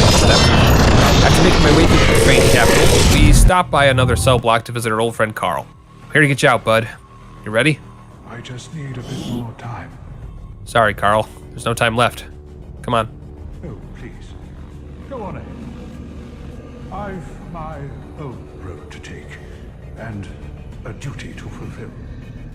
Very soon. I know, pal. I know. So, for those of you who haven't figured it out yet, Carl has a very important part to play in the upcoming battle. We can't do any damage to Yorm with firebombs, and Yorm himself is the roadblock keeping me from getting lightning urns, which would be our only active way of dealing damage to him. So, much to my chagrin, it's up to Carl now. Go get him, buddy. Yeah, nicely done, Carl. Ah, shit. No, not him. Me. Focus on me. All right, there we go. We can do this. I just need him to stay focused on me. The firebombs don't do any damage, but they definitely draw aggro. So if we can keep Carl in the background, we're golden. Yeah! Wait, where are you going? No, no! Look at me! Look at me! Shit, fuck. Okay, homeward bone. We can't let Carl... Fuck! God damn it, Carl. You had one job. Well, that's it. That's the end of the run. Carl isn't like a summoned NPC. He won't respawn if we go after Yorm again. So there's nothing we can do. I guess Dark Souls 3 wins. Or it would if I was a fucking quitter. That's right, I started the entire run over, from square one. And this time, we're gonna do it right. Properly timed firebomb strikes to keep aggro. Heals for days in case Carl gets into more trouble than he ought to. Even Carl seems more into it this time. He's properly spacing himself and healing. Good man, Carl! I can deal with anything Yorm can dish out. The only thing that matters now is protecting Carl. Sweet, innocent, badass Carl! This is the run. This is the run! Fucking yes! That's my boy! It's over. Holy fuck, it's over. I'll be honest, Carl. I didn't think we had it in us. I almost wish this run could end here, to be honest. Feels like a good stopping point. But, unfortunately, I haven't finished answering the question that started this run all those months ago just yet. Thank you, Carl. I appreciate your help. Time for the final push. One more Lord of Cinder to go. I push my way through the archives, clamber across the rooftops, and mentally prepare myself for what I'm about to find. Good night, sweet prince. Your sacrifice shall not be in vain. This I promise. I give his ashes to the shopkeeper, and it's here we find the only reason we pushed Greerat so far in his endeavors. Unlimited lightning urns. My god, I hope they're worth it. With lightning in hand, it's time we tested out our new weapons. Let's see what we're working with. Damn, nearly 400 damage? Okay, I can dig it. After only a few lightning urns, Osiros is already in his second phase. But this is where it gets a bit rough. Osiros must have watched my previous videos because he's a big fan of thigh gaps, and uses them to his advantage at every opportunity. Luckily, I learned from my Dragon Slayer armor fight, and packed a few extra bombs just in case. In the end, neither gaps nor thighs were enough to stop me. First try, let's go. After that, I've never truly understood what is going on at this point. Did we just travel back in time? Is that it? Hey, wait a minute, that's my bed. Get out of there, that's not for you. Anyway, Gundyr is back again for round 2. No parrying necessary this time, though. I'm all grown up now, with an equip load to show for it. That's right, you ain't Okay, wait, time out, I need a sippy break. You know what? Gundyr is right. We can do better than this. There's one more ring we need to acquire to really push our damage to the limit. And the only way to get there is to meditate on it. Carl was right. Sometimes you just need a good nap. Not exactly the most calming white noise I've ever heard, but it'll do. There's a lot to do in Dragonland, but we've got too much to take care of back on the mainland, so we'll just have to come back later. The only reason we're here right now is this, the Lightning Clutch Ring. Between this ring and the large supply of Fogwall Lightning Urns, all the bosses that previously gave me trouble are in for a rough time. The old Demon King? Old news. Gundyr 2.0? Nothing a few close calls and multiple Lightning Urns couldn't fix. Greerat sends his regards. Actually, unless my math is off, I think that's everyone I skipped. Time to find some new prey. Ow! Okay, alright, hold on, let's calm down for a second. I just want to get... Okay, we're just going to delete the last few minutes of me trying and failing to get up those stairs and just move on. It's time for the Brothers Grimm. Oh dear. Another dogged contender. Well, thank you, I think. You've done quite enough. Now have your rest. That sounds really nice, actually. Do you have a futon or some sort of actual bed? Oh shit, okay, we're fighting now. Not gonna lie, this boss took more effort than it should have. For someone crawling around on his hands and knees, Lorien really knows how to close the gap between us. I had a lot of trouble learning his timing. However, as with all things, we get there eventually. Alright, one down. Your turn, Bookworm. Oh, okay, you're here now. What are you... Oh, come on, man, I just killed that. Lothric and Lorien. Definitely the coolest second phase I've had the pleasure of fighting. Well, okay, pleasure might be too strong a word for it. This run has been hell, but you get the idea. The good news is that if we throw our bombs right, we can actually get both brothers into splash damage. The bad news is that it's a hard fight. No. So hard, in fact, that I decided to take a break and kill a dragon instead. Which you'd think would be difficult, considering you can't do the plunging attack to kill it. But no. Just hang out a little bit to the dragon's right, and it struggles to come even close to hitting you. And once you've depleted your entire reserve of lightning urns, just make a mad dash for the doorway, collect your reserves, then wait for a lull in the fire before heading back into the fray. Repeat this strategy ad nauseum, and the ancient dragon goes down in no time at all. God, I hope Elden Ring does better than this. FromSoft is like 2 for 12 when it comes to good dragon fights. But with nothing else to do on this little island, it's time. That's right, it's time for the run killer himself, the Nameless King. Let's just make sure we can get back to the bonfire so we can put a few extra supplies at the fog wall. Well,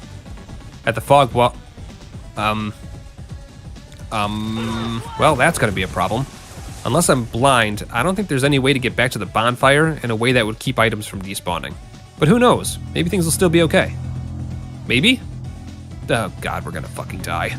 Okay, so far it's not so bad. These lightning urns aren't going to help us fight the king himself, so the fact that they're doing as much damage as they are is great. Oh my god, we can even get a poise break. Not actually helpful, since it doesn't increase the damage or anything, but at least it gives me a few more easy opportunities for damage. And about 10 lightning urns later, Big Bird goes down. But, as anyone with a pet knows, any slight against said pet is the ultimate sin, which means the Nameless King is probably a little upset. Just a little. Oh god. I'm sorry, I panicked and your bird was really scary, please let me live! So yeah, this is going really well. The damage for regular firebombs? Not great. That's with the clutch ring on, by the way. Combine that with the fact that the Nameless King is understandably angry, and this might be an unbeatable brick wall. But before we give up, let's do the math. Do you like math? For the best possible outcome in Phase 1, I'm using lightning urns. Other firebombs don't do nearly as much damage, so that's the best tool for the job. Lightning Clutch Ring adds 15% to our damage, Red Tearstone Ring and Morian Blade add another 20% each, which means the best possible DPS in Phase 1 would be 756 per urn. The Nameless King has 4,577 health in Phase 1, which means, at peak proficiency, we'll need 6 lightning urns and 1 regular-ass rope firebomb to kill the bird. Alright, so far so good. In Phase 2, a black firebomb, our strongest option, has a maximum potential of 350 damage. We only have 10 of those, so 350 times 10 is 3,500. That's not even half of the Nameless King's Phase 2 health, which sits at a whopping 7,100 HP. Regular firebombs, which I have 20 of, have a maximum potential of 224.7 for a grand total of 4,494 damage. So is it possible to beat him? It is if my math is correct. But, and this is the catch, you have to do it all with less than 20% health, effectively meaning that you have to no-hit the Nameless King, all while being very accurate with your ammunition. And while my patience and persistence is the stuff of legends, my skills are not. There's no way in hell that I'm ever going to beat the Nameless King without taking a single hit, which means there goes a large portion of my damage. So, unless I can convince the Nameless King to sit on 20 rope firebombs and simultaneously never miss a single bomb, the Nameless King is simply out of my skill range. Which seems like a fair punishment for killing his bird, if I'm being honest. Still feel kinda bad about that. We cool? Yeah, we cool. Back to the grind. The Lothric Princes are considerably easier than the Nameless King, which starts to show in my play. It's kinda like running with a weighted jacket. When you finally get to the race itself and take the weights off for the first time, everything feels so much easier than it used to. So, after much suffering and countless hours of bouncing off of greater trials, the princes finally meet their end. No more lords. No more roadblocks. The run can finally end. Or it would, if a creepy old man didn't offer me a scrap of painting. Honestly, you'd think the chosen undead would learn from their mistakes at some point. Ah well, back to the painted world we go. Not a whole lot to say about this one. Everything is cold, the local wildlife is unfriendly at best, the snowboarding is enjoyable, but short-lived, and the locals are, well, you have eyes. After murdering a man whose voice is the equivalent of dark chocolate filled with gravel, I finally conquer my fear of reading and push forward to the bosses of the DLC. First up, Champion's Gravetender. This boss is pretty unique considering he plays rather defensively while his wolves play straight offense.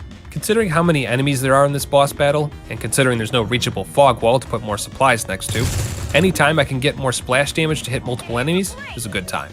When it's down to a 1v1 fight, the new struggle is the fact that our man here plays like a real player, dodging through my firebombs and keeping his shield up whenever he's trying to close the distance. The obvious solution was to parry him, which worked, but only sometimes, as his recovery window is slightly shorter than the time it takes me to follow up with a firebomb. I tried a few other PvP tactics, such as leading him on with rope firebombs, which was fun, but the rope firebomb splash zone was a bit smaller than I'd have liked, which led to some frustrating misses. I was able to whittle him down pretty significantly with this tactic though, and even got him into Phase 2, where he summons another enemy to fight. That's right kids, it's time for Sif 3.0. And while she's not terribly hard, she is a drain on my limited resources, which means it becomes another numbers game. On my best attempt, I was able to defeat Sif's cousin, but was low on supplies and out of Estus by the time that happened, which meant it didn't take long for the Gravetender to finish me off. Now, to my credit, I did give Hyper Mode a try, but, well, yeah. Between my lack of skill, the general aggression of the multitude of enemies, and the fact that it's extremely difficult to get a rope firebomb trick to work without taking damage myself, I was at a loss. If anyone can figure out a strategy on how to deal consistent damage to the Gravetender without him dodging or blocking it, please let me know in the comments. Until then, we're moving on. This video has taken long enough to come out as it is. Moving on to Papa Ariandel. This boss feels much more manageable, as it's basically just Priscilla if she was far more aggressive. So long as we keep up the pressure, we can easily whittle her down. That said, we've got 3 phases of this to deal with, so we better restock. I said we better restock. Hello? This requires some testing. Let's go ahead and reset. Okay, we've got our item, pushed as hard against the wall as possible, enter the arena, and immediately grab the item. Grab the item. Grab the item! Why won't you grab the item? Well, shit. I have no idea why this fog wall is thicker than every other fog wall in the game, but there's no way to restock my items. And considering I needed more than 20 lightning urns just to get through phase 1, yeah, pretty much that. Man, what a disappointing end to the DLC content. I would have thought I'd be able to do at least one of the bosses. Ah well, that's what I get for not getting good. On to the next DLC. Wait, the first boss of this is the Demon Princes. Demon Princes who are fire resistant, have no fog wall, and have 3 phases. Yeah, no, fuck that, I'm out. So, with that settled, it's time. Time to end this godforsaken run once and for all. Miss Lemon, grant me ash. So that I may grant death.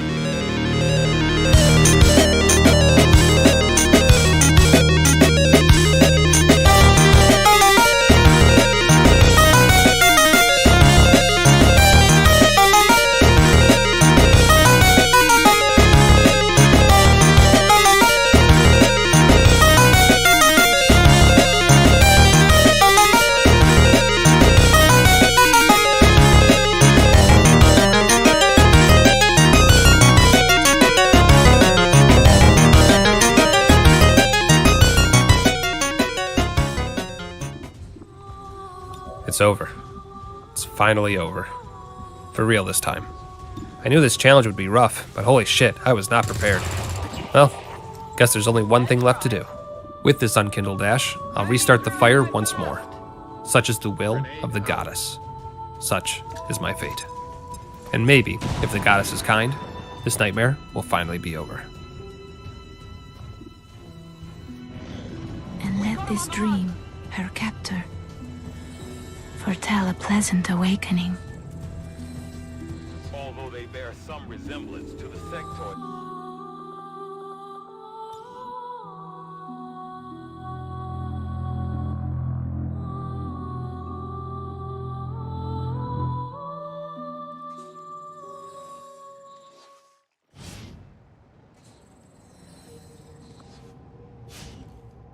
Our position is concealed.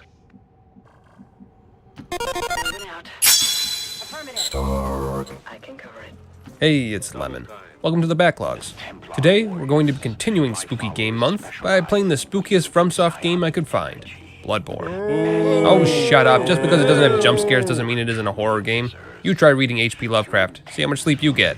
In any case, today's challenge is a simple one. We're going to continue the whip-only saga, albeit slightly out of order. I was going to do whips only in Dark Souls 2, but then I got distracted, and October snuck up on me, and before I knew what was happening, Sexy Party Alfred. The rules are simple. We're going to use whips, and only whips, to beat the game. What whips, you ask? Well, I'll show you. Hello, little ones. Do you have what I require? Ah, yeah, that'll do nicely. That's right, the threaded cane. The least used of the 3 starting options, and rightfully so. This thing sucks. Needless to say, we can't use the cane version of this weapon, which means backstabs are completely off the table.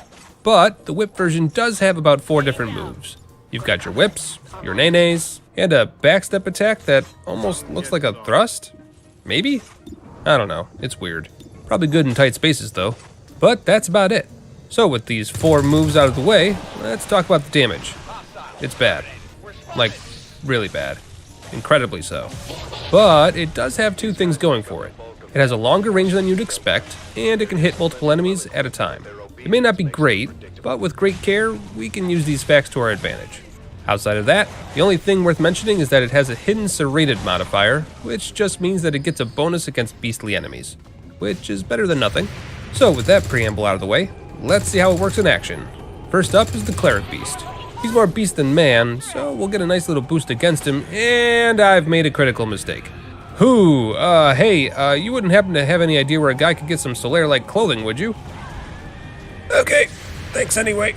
But it wasn't all for nothing. We can now access the dial to level up, which means our absolutely awful damage might be getting a boost pretty soon. I do a little exploring, meeting the locals and collecting any and all blood vials and upgrade stones I could find, and discovered that the whip, while doing next to no damage, does have a little bit of stopping power to it. I guess that makes sense. You don't exactly brush off getting multiple serrated blades slapped across your torso. No, wait, stop! I said brush off, not push off! But with slightly less goofy pants obtained, it's about time we see what kind of leveling we can get up to. I went ahead and sold all the armor I wasn't going to wear, mostly chest pieces, as well as any loose bullets I found on the ground. Then I leveled up to about 19 or so dexterity. And while the damage increase isn't substantial, it is at the very least going up. Something worth noting when it comes to Bloodborne. The upgrade system is a lot different than your average Dark Souls game. You can put points into your stats and upgrade the weapon itself, but the big damage dealer is going to be all the blood gems we find throughout the game. Needless to say, we've got some time before we get to that point, but hey, a little extra damage is always a good time. Which brings me to the next Bloodborne mechanic we get to talk about: injuries. Anytime you do enough damage to a boss's limbs, you get this massive burst of blood, indicating the part is now damaged. Any part that is damaged now takes more damage with each hit, making a boss a little easier to take down if you focus on the weak points you're creating. And while some bosses are able to regenerate, it's basically a non-issue if you keep up the aggression. And just like that, the Cleric Beast goes down. Hell of a good start. Ah, ye old grinding bridge. Really glad I don't need to use it this go around. I can't even describe how weird it feels that I could just use my weapon on every enemy nearby. Usually in these runs, I have to pick my battles and run away from 95% of the encounters. And the range, look at that range! It's deceptively large. Consider me impressed. Let's see if this weapon can keep impressing me, eh? It's time for Gascoigne. Hey bud, work-life balance is a thing. Your daughters are waiting for you back home. Alright, relax, keep your teeth in. His human form tends to give me a little bit of trouble, but the whip is at the very least doing a decent job of getting hits in. But with a little bit of music box playing, we can skip right to phase 3, because Gascoigne's beast mode is always easier. Like now. Now? Now. Now? Well, okay, so maybe it's not really all that much easier. But you know what is easier? Whipping Gascoigne from behind a bunch of gravestones. Between playing the music box and keeping my distance with the graves, it's actually not that bad of a strategy. Of course, Gascoigne isn't a fan of it, but hey, you can't please everyone. After deciding to put on a helmet for a little extra protection, I started to really get into the rhythm of the fight, dodging attacks with relative ease, and figuring out the level of greed I could and could not have with my weapon. And before you could say beasts all over the shop, Gascoigne goes down. Time to get into the real meat of the game. The world is a bit more open to us now, which means we can finally find some upgrade stones in earnest. There's some here, and there we go. Enough to easily get us to +3. And on top of that, a blood gem to get us started on our journey. Yay. Personally, I'm not a huge fan of the blood gem system, considering you have to grind some truly awful enemies to get anything good. But we can work with what we've got. Speaking of, time to get a bit more stylish. There we are. Much better. Oh hey, it's our boy Solaire. Alfred. How's it going, my friend? You're a beast hunter, aren't you? Why not cooperate and discuss the things we've learned? Yeah, sure, why not? Oh, very good. Very good indeed. Alright, time for old Yarnum. This should go better than last time at the very least. Let's just grab this, and there we go. Finally, some light in all this darkness. It also helps keep the beasties at bay, which means my whip can do all the talking. Is this what it's like to play with a real weapon? Feels weird. Well, better capitalize on this feeling. It's time for the blood-starved beast. The damage we're dishing out is respectable, so no issues there. And being able to attack from somewhat of a distance is great for this boss, considering it likes to go into a melee frenzy every so often. The third phase is a little trickier, since I'm not wearing any chest armor to help negate the poison cloud it produces. But fashion over function. Isn't that right, sexy party Alfred? Indubitably, my good chap. And I'm talking to myself again. I really need to stop doing that. Anyway, let's head on over and see if we can't unlock the church. Or we can go to Yahar'gul. That's fine too, I guess. I perform the world's most daring jailbreak, get my vision corrected by a less than reputable optometrist, and collect enough upgrade materials to get my weapon to +5. And with our new upgrades, I'm thinking it might be time we say hello to Dark Beast Carl. Hey Carl, you said you wanted to go over some contract negotiations? Yes, I see. This fight is pretty easy so long as you can do enough damage to Carl's limbs. Which I cannot, apparently. Yeah, 2 hits before death. Alright, I'll be back later, Carl. Let me think over all your terms. While I do that, though, let's go back to where I was originally trying to reach, the Cathedral Ward. Or more accurately, the hard left in the Cathedral Ward that leads to Hemwick Charnel Lane. Nothing too exciting to talk about here. I find the last of the twin bloodstone shards I need to upgrade my weapon to +6, whip my way through the enemies guarding the area, and make my way to the Witches of Hemwick. This ought to be an easy fight. The witches themselves don't put up too much of a problem, but I did make two crucial mistakes. First, I didn't come in with nearly enough blood vials to heal myself with, and second, I came in with insight, which means lots of scythe boys all over the place. Combine that with the fact that apparently the witch's optometry attack is a one-hit kill for my build, and we've got a few small problems we need to work through. I may need to invest in vitality a bit before this run is over. The price we pay for displaying the goods, I suppose. But I am nothing if not persistent, and after slamming my head against the brick wall a few more times, the witches go down. Which means we now have access to Carol runes. Not that I have anything particularly useful at the moment, but the moon runes are always a welcome addition to any build. Right, on to our next target. Time for this little lady to meet her maker. Vicar Amelia, yes, I'm very American, thank you comment section, is hardly a challenge at this point. Our whip breaks her limbs with extreme ease, which means we're doing large chunks of damage with every swing. And with my damage and endurance both large enough that I can keep the pressure on, Amelia isn't even able to get up off the ground without me beating her back down. So, without much challenge, Amelia is defeated on the first try. Amazing to think that I was stuck on her for almost 3 days straight at my first playthrough. How much I've grown. I touch a skull to learn a password, because that's just the kind of game we're playing here. Gave it to the skeleton guarding this door. Again, weird game, I know. Then made my way into the Forbidden Woods. Lots of snakes and snake men in these woods, let me tell you. But the range of our whip is actually enough to keep them at bay. Oh, hello. Who might you be? Ah, a new face, are you? I am Volta, master of the League. Have you seen enough of these wretched beasts? Freakish slugs and mad doctors. Finally, someone who gets it. Yes, as a hunter well should. The night brims with defiled scum and is permeated by their rotten stench. Just think, now you're all set to hunt and kill to your heart's content. Oh, wait a minute. My mistake. I thought you were saying. In that case, I'm gonna feel a lot better about what I'm about to do. Normally, fighting Volter is a bad idea, especially if you don't have a gun to counter him. But if your weapon has enough range and doesn't get caught up on things like weapon bouncing, you can just whittle him down safely from behind this column here. Don't let him catch you though. Man does insane amounts of damage if you aren't wearing a chest piece.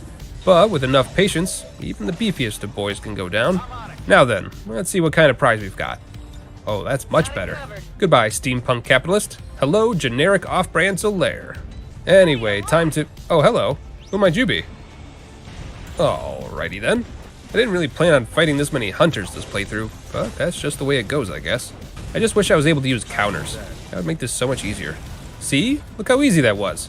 Ugh, this fight is going to be a pain, I can tell already. Well, that problem solved itself. Right, time for the ring rates. No, stop! Cut the music! I don't care if it's a parody. Do you really want to tempt the Token Estate and Amazon? The plan is simple. Whittle down the katana user first, preferably before they all transform into their second phases. Alright, can't win them all. Pushing right along, finish off the katana user, then focus fire on the candle katana. He's a slippery one, but predictably so. Just chase him as he dodges, and he goes down quickly, which just leaves the pyromancer, who by himself is easily handled. Just keep an eye out for all those giant snakes he's friends with. They can be rough if you aren't careful. Keep on the aggressive, and before you know it, the definitely not ring rates, no one said ring rates, go down.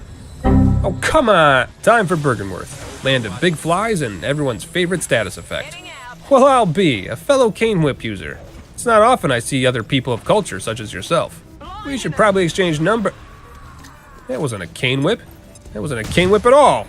After dealing with the imposter, I asked Papa Bergenworth for directions. Just down the road, huh? Thanks for the insight. Very helpful. So glad I wasted my time. And with that, it's time for Rom. Not exactly the heftiest damage, but it should be enough. First phase is easy enough, but the stone heads of the spiders are definitely giving me a little bit of trouble, considering my whip actually bounces off of them. Phase 2 is much the same, with a little more running in between attacks to avoid magic damage. He's got the ball, zooming towards the end zone. My God, he's going all the way! He's done it! A home run with bases loaded. Oh, the Bergenworth Spiders definitely felt that one. And with Rom down, it's time for the final portion of the game. Time for Yahar'gul Part 2, Amygdala Boogaloo.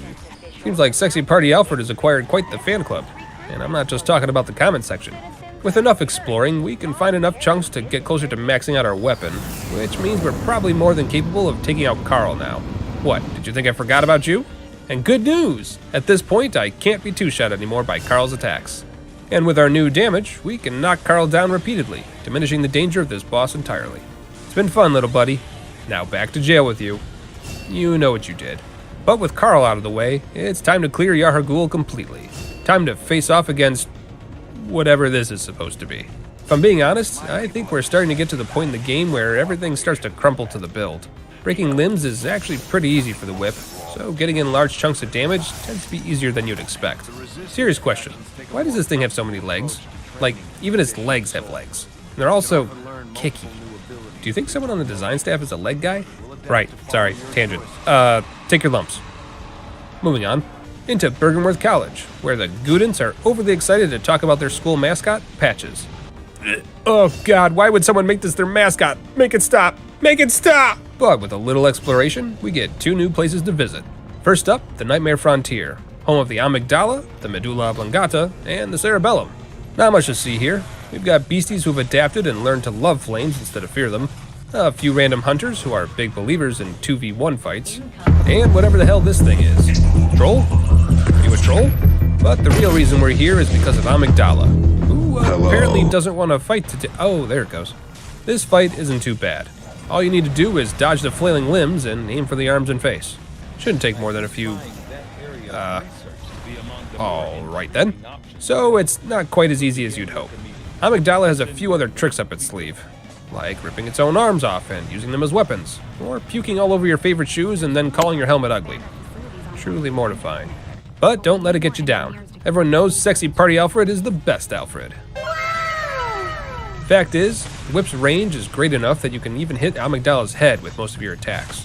And with enough persistence, and a blood vial or 10, Amygdala eventually goes down. Right, on to the next nightmare. The Nightmare of Mensis. More beasties, though these ones are filled with worms, a localized showing of Troll 2, and Mensis itself, the old one whose only method of communication literally causes hemorrhaging. I'm not sure what it's trying to tell me, but it sure is adamant about it.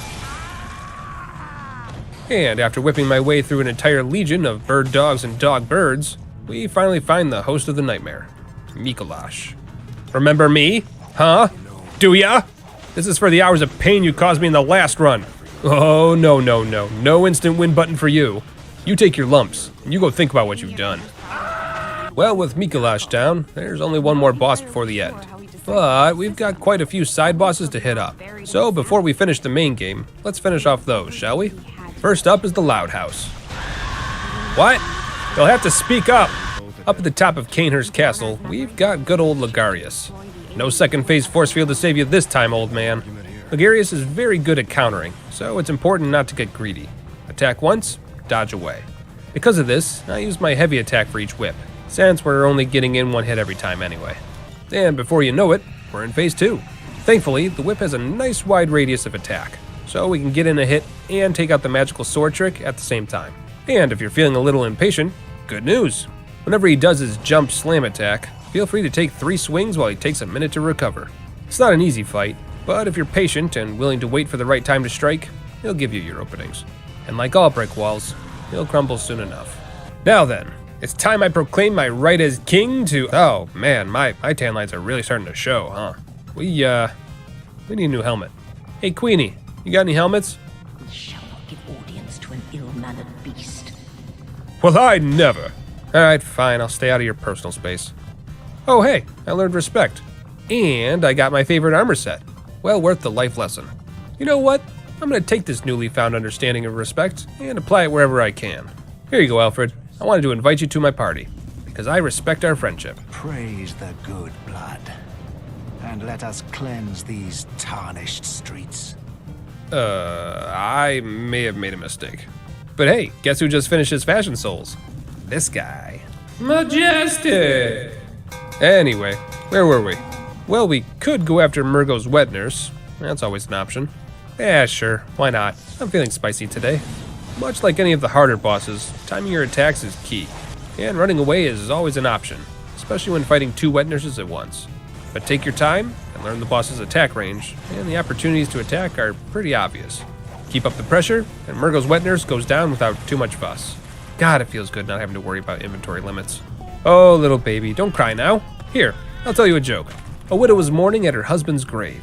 A gentleman walks by and says, "If you don't mind, I'd like to say a word." That would be nice. Plethora. Thanks. That means a lot. I guess he didn't like it that much. Let's move on to the Upper Cathedral Ward, because I definitely forgot to fight a few bosses over there. First up, we've got the Celestial Emissary. Silly mushroom men that they are, they don't put up much of a fight. And once you find the right one, it's not much of a challenge to get them into Phase 2.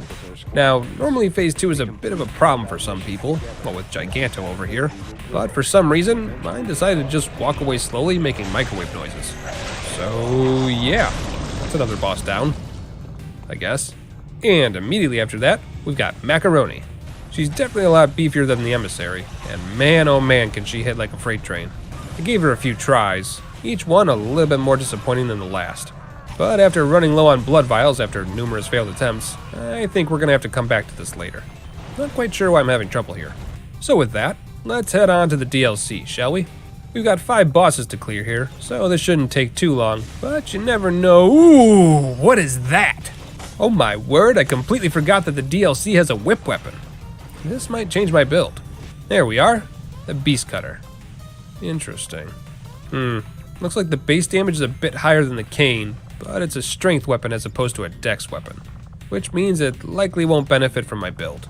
As you can see here, definitely a base damage boost. I was able to get it up to +7, and it's already matching. But, like I said, without the stat boost, it's just not gonna happen.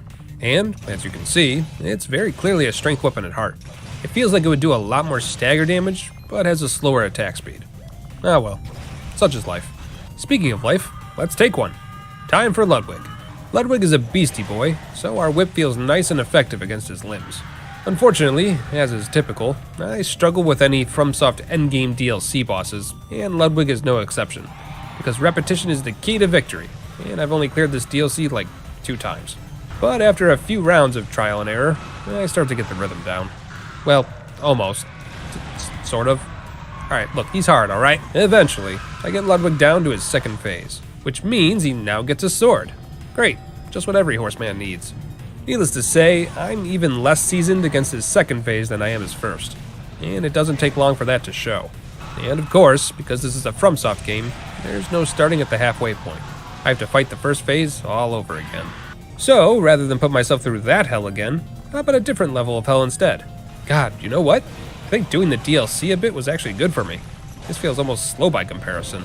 That's it. Alright, give me them brakes. Yep, it's definitely happening again. We're hitting that power peak. Nothing the base game bosses can do but sit there and take it. Guess it's back to the DLC then, I suppose. Dodge the attacks, break the limbs, and make Ludwig wish he'd never heard of the old blood. Clearly, being at a longer range is a bad idea, but so is being up close. But if you wait for him to use some of his longer animation attacks, you can actually sneak up behind him and do some significant damage. Just keep your wits about you, dodge the attacks as they come out the gate, and eventually, Horseman Ludwig goes down. Oh god, that was awful. Have anything to say for yourself? Alright, geez, forget I asked. Hey bud, what you doing? You challenge running in there? Yeah, he's challenge running in there. Anyway, onward we go. Through the research hall, take a few ladders to get up onto the roof, and before you know it, we're there. The Living Failures. I'm sure there's a joke in there somewhere. Not much to say about this fight, honestly. You whip the Fungusy boys, you dodge the magic, you whip the Fungusy boys again. Rinse and repeat. If you're feeling really threatened, you can always run up onto the stairs and use your reach and new height to your advantage. But I feel like that's a bit overkill. Just make sure you pay attention when they offer to take you to the local planetarium. They paid good money to get you there. It's the least you could do. But yeah, not much to see here. Let's get to the real show, shall we? Lady Maria. Oh, never mind. Looks like somebody already beat her. I don't think she'd care if I took her glow. Ooh! A corpse should be left well alone. You have the most beautiful eyes. Alright, here we go. How hard can she be? So while she does have a speed advantage, we still have our range. Which means, as long as we don't get too greedy, we can whittle her down piece by piece. This is even more true of Phase 2, where she has some really slow and powerful attacks, but only if they hit you. Which means that unless things are going really poorly for you, it's an easy, slow grind to Phase 3. Phase 3 is a bit harder, considering her attacks have a wider range than usual. And unless your armor accounts for both blood and fire damage, you're gonna be hurting if you get hit. Who are we kidding? Armor doesn't do anything in Bloodborne. I couldn't tell you why, but this fight is extremely easy for me. Maybe it's because Lady Maria is essentially a reskin of Sister Frida. Or vice versa, I guess. In any case, the point remains. I've fought and killed this boss plenty of times before. I can do it again. Which means it's time for the second to last boss of the DLC. This is gonna be a bad time. Hello, baby Koss. How's your mom and dad these days? Yeesh. Something I said? Okay, this one is always a hard time for me. The orphan's attacks are erratic as all hell, hit all around his body, so there's no real way to take advantage of a blind spot, can reach a weirdly long range, and have a few questionable hitboxes. All in all, a really bad time, just as expected. This one took a few days to figure out, but when it did, man did it click. First off, there's about 3 or 4 animations where you can get in a free hit. If you can find those, the whittling process can begin. What's more, while his attacks may look incredibly erratic, if you can recognize which one is coming your way, there's a safe zone you can dodge to every single time. Follow through on everything you've learned, and you'll make it to Phase 2, where things get even faster, more wild, and harder hitting than before. Hooray! Yup, same problem as Ludwig. Completely familiar with the first phase, but fuck me if you ask me how to manage Phase 2. And with his health bar being so big, and my damage being comparatively small, what should be an easy first phase victory tended to become an exercise in managing my frustration. Every error is a blood vial I can no longer use in Phase 2, which is another chance to learn Phase 2's moveset lost. Could this have been the run? We'll never know. All I know is pain. The pain of smacking my head against a wall so many times that every attempt blurs into one gooey, pulsating mess where even my muscle memory lashes out in frustration. I guess what I'm trying to say, without diving too deeply into the abyssal well that is my suffering, is that the orphan sucks. I was stuck on this stupid-ass boss for days. Fucking days! I tried fighting him without locking on. I tried staying at long range. Why? Why is this so hard? I'm so close, just give it to me already! In the end, it just came down to pure luck. I wish I could tell you some grand strategy that I discovered, or some interesting pattern that revealed itself to me in my final run, but no. Just simple dumb luck and RNG. Ah well. Say hi to your folks for me. But with him down, there's only one boss left in the DLC. Lawrence. For some reason, I have really bad memories of this boss, but I think I've only ever beaten him once, so who really knows? Whoa there, champ. Looking's free, but touching's gonna cost you. Alright, let's see what we've got here. Same moveset as the Cleric Beast, with a few explosive additions, and the damage, on both my end and his, is pretty much the same as that fight as well. At least we know what we're getting into. Lawrence is weirdly top-heavy. Keeps falling over every dozen or so hits. You know what? Here, let me help you with that. There we go. Problem solved. In Phase 2, Lawrence leaks lava while chasing you around the room like a toddler demanding juice. Just trust me on that one, okay? But don't worry about it too much. The whip's long range is long enough to keep you out of the danger zone. Just do what comes natural. Easiest DLC boss, bar none. Has he always been this easy? Anywho, time for the last 2 bosses in the game. Time for a little revenge. Gehrman, long time no see. Unfortunately, I don't see this going well for you. What with me having the longer reach and all. And, considering I literally went crazy the last time I had to fight you, I may have memorized all your moves. Remember, always the scythe, never the sword. If the sword is out, just play hard to get. Huh, praying to the moon, eh? That's cute. Shame your prayers went unanswered. The only god here is me. And with that, we've... Oh. Well, shit. Guess I'll be eating those words shortly. Whoa, hey, hold up. What are you... Oh, okay. Wow, inappropriate. You don't pay, you don't play. Alright, moon presence time. There's only enough room for one eternal being on this plane. Time to whip down an eldritch god. Cute. My turn. You're gonna give me all that life back and then some. And no matter how many times you try, no matter how big and strong you think you are, in the end, you're just a shadow of the monster that I am.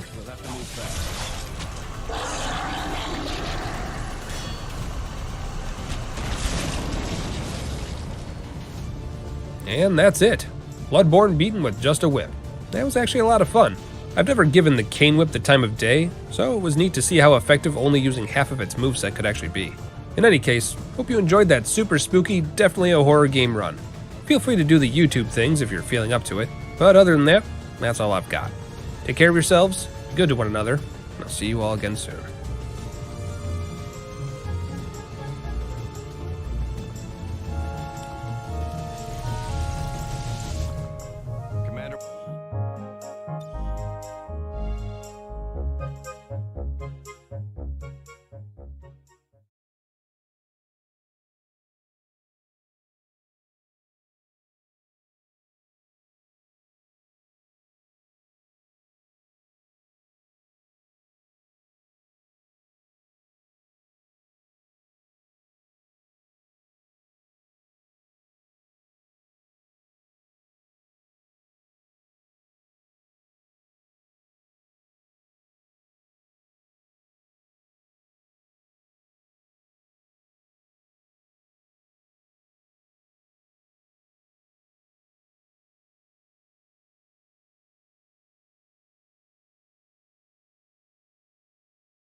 Ah, Monster Hunter World. A game renowned for its weapon designs and the gameplay that revolves around them. I absolutely adore the Monster Hunter series, not only because I grew up on it, no, but also because it's one of the few game series that has managed to make every single weapon in its arsenal viable. Whether you're swinging around a sword twice your size, or simply sword and boarding it up, all the weapons in these games feel pretty balanced. But what about the consumables? Won't anyone think of the consumables? Like many gamers, I have an unhealthy fear of using anything with a limit. What if I need it later? What if I get poisoned and I need an antidote? It's in here somewhere. So in an effort to cure myself of that mentality, we're gonna play as your average Joe in the Monster Hunter universe. We aren't some superhuman hunter who's able to swing a massive chunk of iron like it's nothing. No, all we've got is our wits, our wallets, and our utility belt full of supplies and gadgets. Insert obligatory "I'm Batman" here. Now, I'm no fool. This game gets intense after a few missions, and before you know it, you're fighting an actual T-Rex. Something tells me that the consumables you're gonna get aren't gonna be much of a match for that.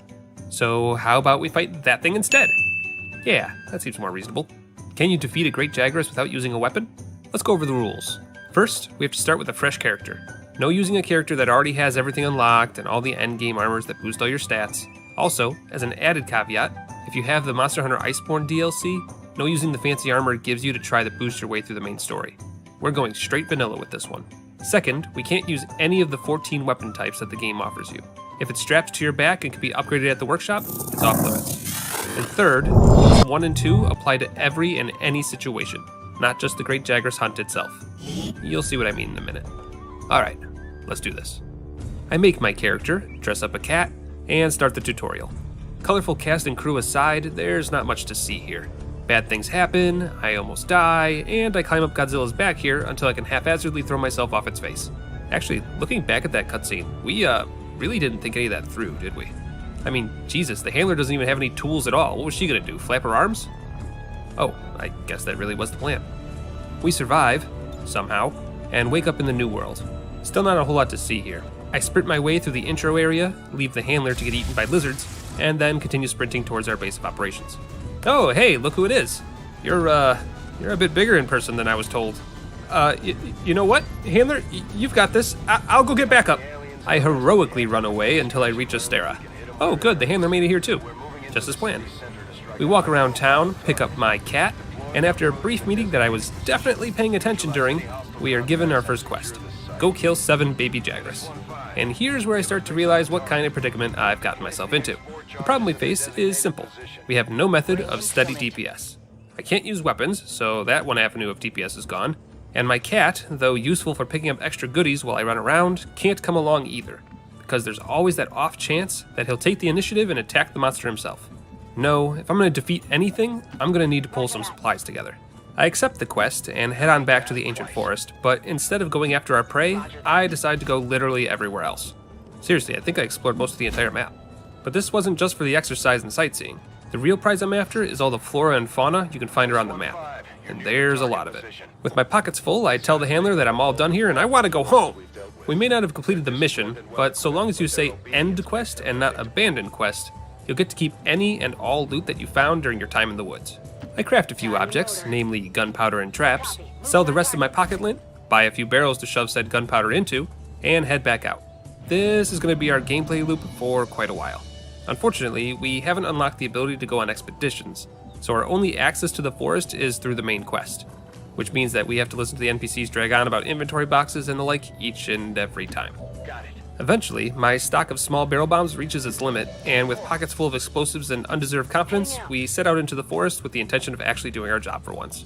I head on over to the hunting grounds, find myself several Jagras, line up as many as I can in a small group, and... wait, that's it? I barely even stunned them. So yeah, let's talk about how bombs work. First off, you've got several types, but we only have access to 4 different kinds at this point, which are barrel bombs, large barrel bombs, bounce bombs, and the mega bounce bombs. Each bomb does a set amount of raw damage, which means that no matter what monster I'm fighting, the damage will always be the same regardless of that monster's defense. Regular barrel bombs do 20 damage. A baby Jagras has 60 health.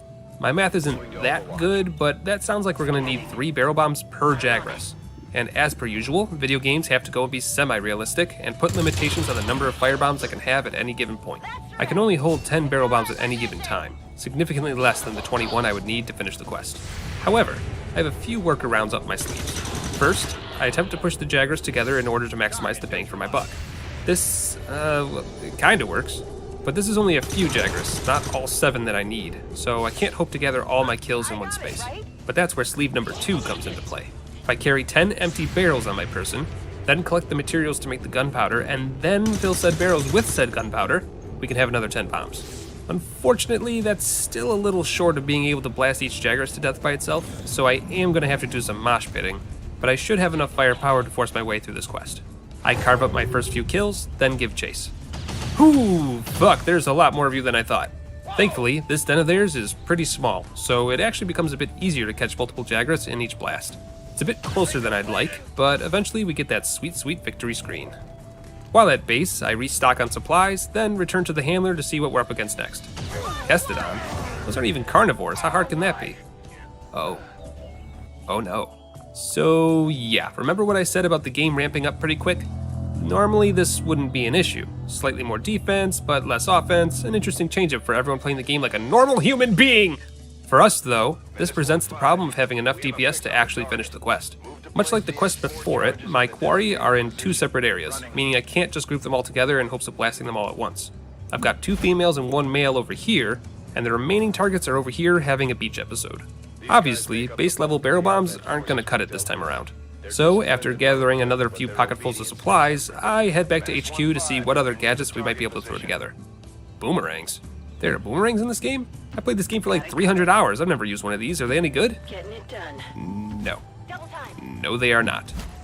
After wasting 5 boomerangs on these 3, and only knocking out 1 Kestodon as a result, I realized that the boomerangs aren't supposed to be used as damage dealers. They're actually meant to cut tails for hunters that are using blunt weapons, or to activate large barrel bombs for those who don't remember that they can just throw rocks. Thankfully though, the boomerangs whittled them down just enough so that it only took a few barrel bombs to finish the job. 5 minutes? What the hell? What do I... Oh right, I had to go walk the dogs after I started the mission. Well, okay, that's a little extra pressure I definitely didn't need. Here, hold this for me. Whoa, that's way better. Why wasn't I doing that before? Oh, right. Expensive. It's a close call, and it takes some not-so-graceful crafting on the fly to get it done, but eventually, I kill all the Kestodons, sprint up the beach, and finish the quest. God, I don't even want to know how close that timer was to... Oh, hey, you're back! Oh, and you're hungry again. I think the handler's around here somewhere. I'm sure we can get her to... I quickly sprint back to HQ, and find out that we can finally hunt the Great Jaggers. Thank God, I was worried we were going to get outmashed due to the way the monster's health bars have been going up. Let's do some math. In order to reach damage outputs even remotely close to that, I'm going to need to use everything in my arsenal, and then some. I fully stock up on boomerangs, barrel bombs, and large barrel bombs, and make sure that I have the materials to fully restock each one once I get out on the field. I also craft a few poison smoke bombs, and as a last resort, I put together some tranq bombs and a shock trap. And here's why. Great Jaggers, on low rank, has approximately 1,408 HP. I've heard conflicting reports, but Karanico has never led me wrong in all my years of playing Monster Hunter, so let's go with it. With the knowledge that bombs ignore all monsters' natural defenses, we can enter the fight with 10 barrel bombs, 2 large barrel bombs, 5 bouncing bombs, and 5 mega bouncing bombs. Assuming I get every single bomb to go off correctly, we're looking at 610 damage. Then, mid-fight, I can craft another 10 mega bouncing bombs and another 5 large barrel bombs for a grand total of 700 more damage, or 1,310 damage total. Oof, just short. However, with the addition of the boomerangs dealing about 20-ish damage on average before they inevitably break, and poison smoke bombs dealing a bit of damage on the side, maybe. Just maybe. But when push comes to shove, I guess there's only one way to find out. Alright, big guy. Take your lumps. Alright, let's start with the poison gas. Here, have some medicine. Okay, that's not as bad as I thought that was going to be. Guess we better give you some more. Oh, okay, you're getting more resistant to it. Well, at least we got 2 goes off of it. Now for the little damage. Man, this thing sucks. Okay, let's get out the big guns. Oh yeah, more of that, please. Now that's some extra spice right there. I'm not quite sure how you missed that one. Here, let me help you out. Wait, how am I out of bombs? How am I out of bombs?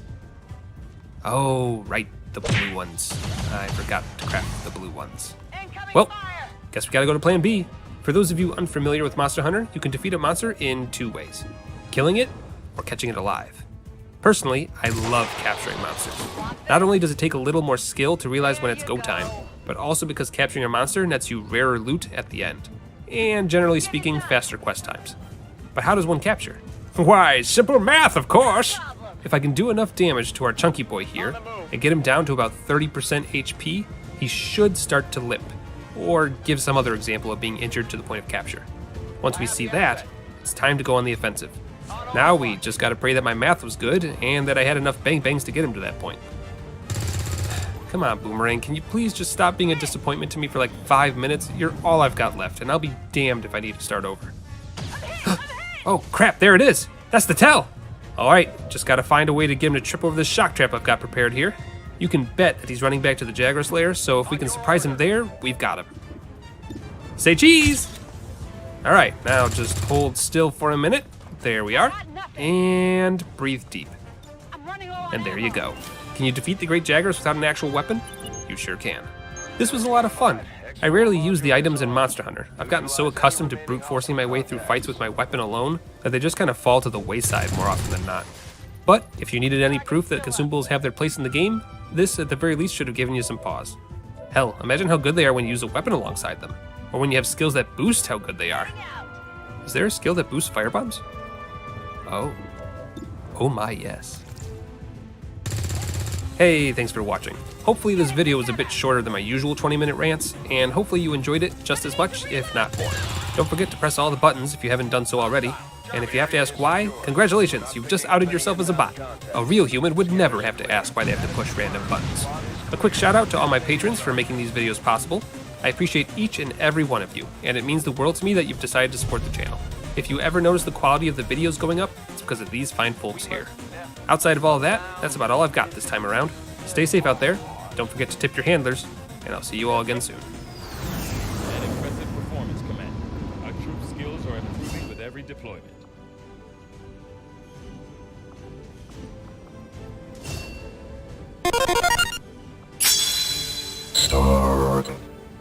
Hey, it's Lemon. Welcome to the Backlogs. Today we're going back to Monster Hunter World so that we can play the game completely wrong. I'm sure you've read the title by now, but just in case you're half asleep, I'll read it for you. Today we're going to find out if we can beat Monster Hunter World with only our Kinsect.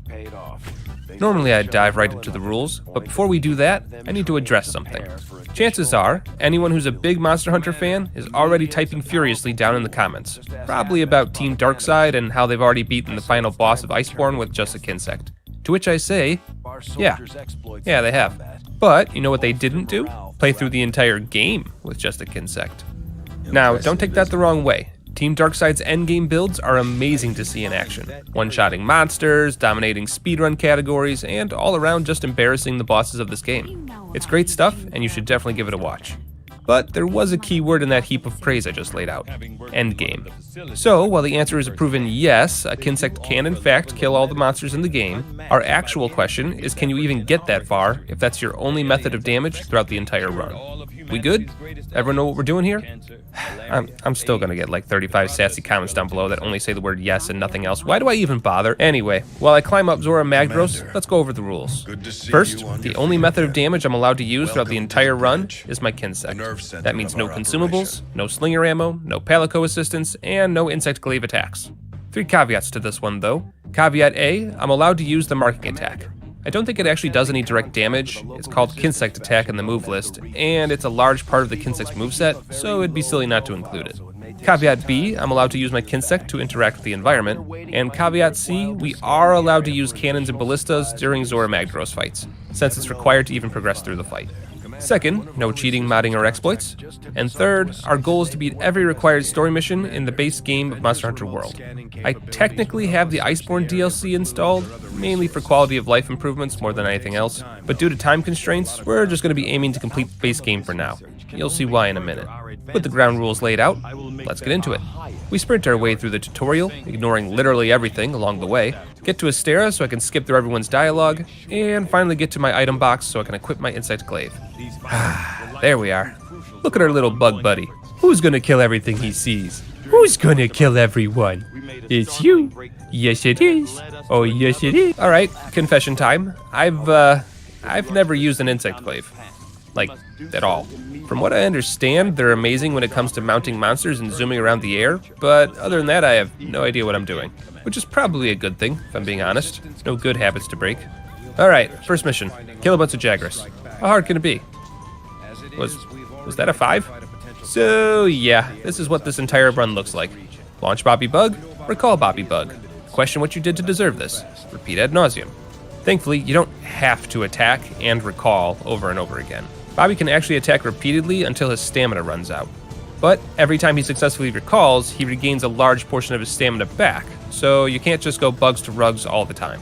And while my Kinsect can do decent enough damage while fighting one-on-one, fighting large crowds is another matter entirely.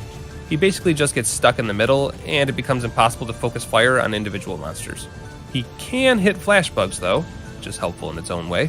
However, our real bread and butter move, at least for small monsters, is our Kinsect's Cloud Attack. For those unaware, anytime I use the marking attack, my Kinsect goes out and begins attacking whatever I marked automatically every few seconds. Normally it's more effective to just direct the bug myself, but using the mark ability causes my Kinsect to generate a cloud that I can activate by hitting with another marking attack. And considering my Kinsect's current cloud ability is poison, this is absolutely devastating to anything with a tiny health pool. A death by inches. You love to see it. Don't mind the loading issues there. Despite my computer being relatively beefy, it still can't handle this game on anything above low settings. So, with one mission under our belts, it's time to look at how upgrades and forging is going to work in this run. And the answer is, it's really not.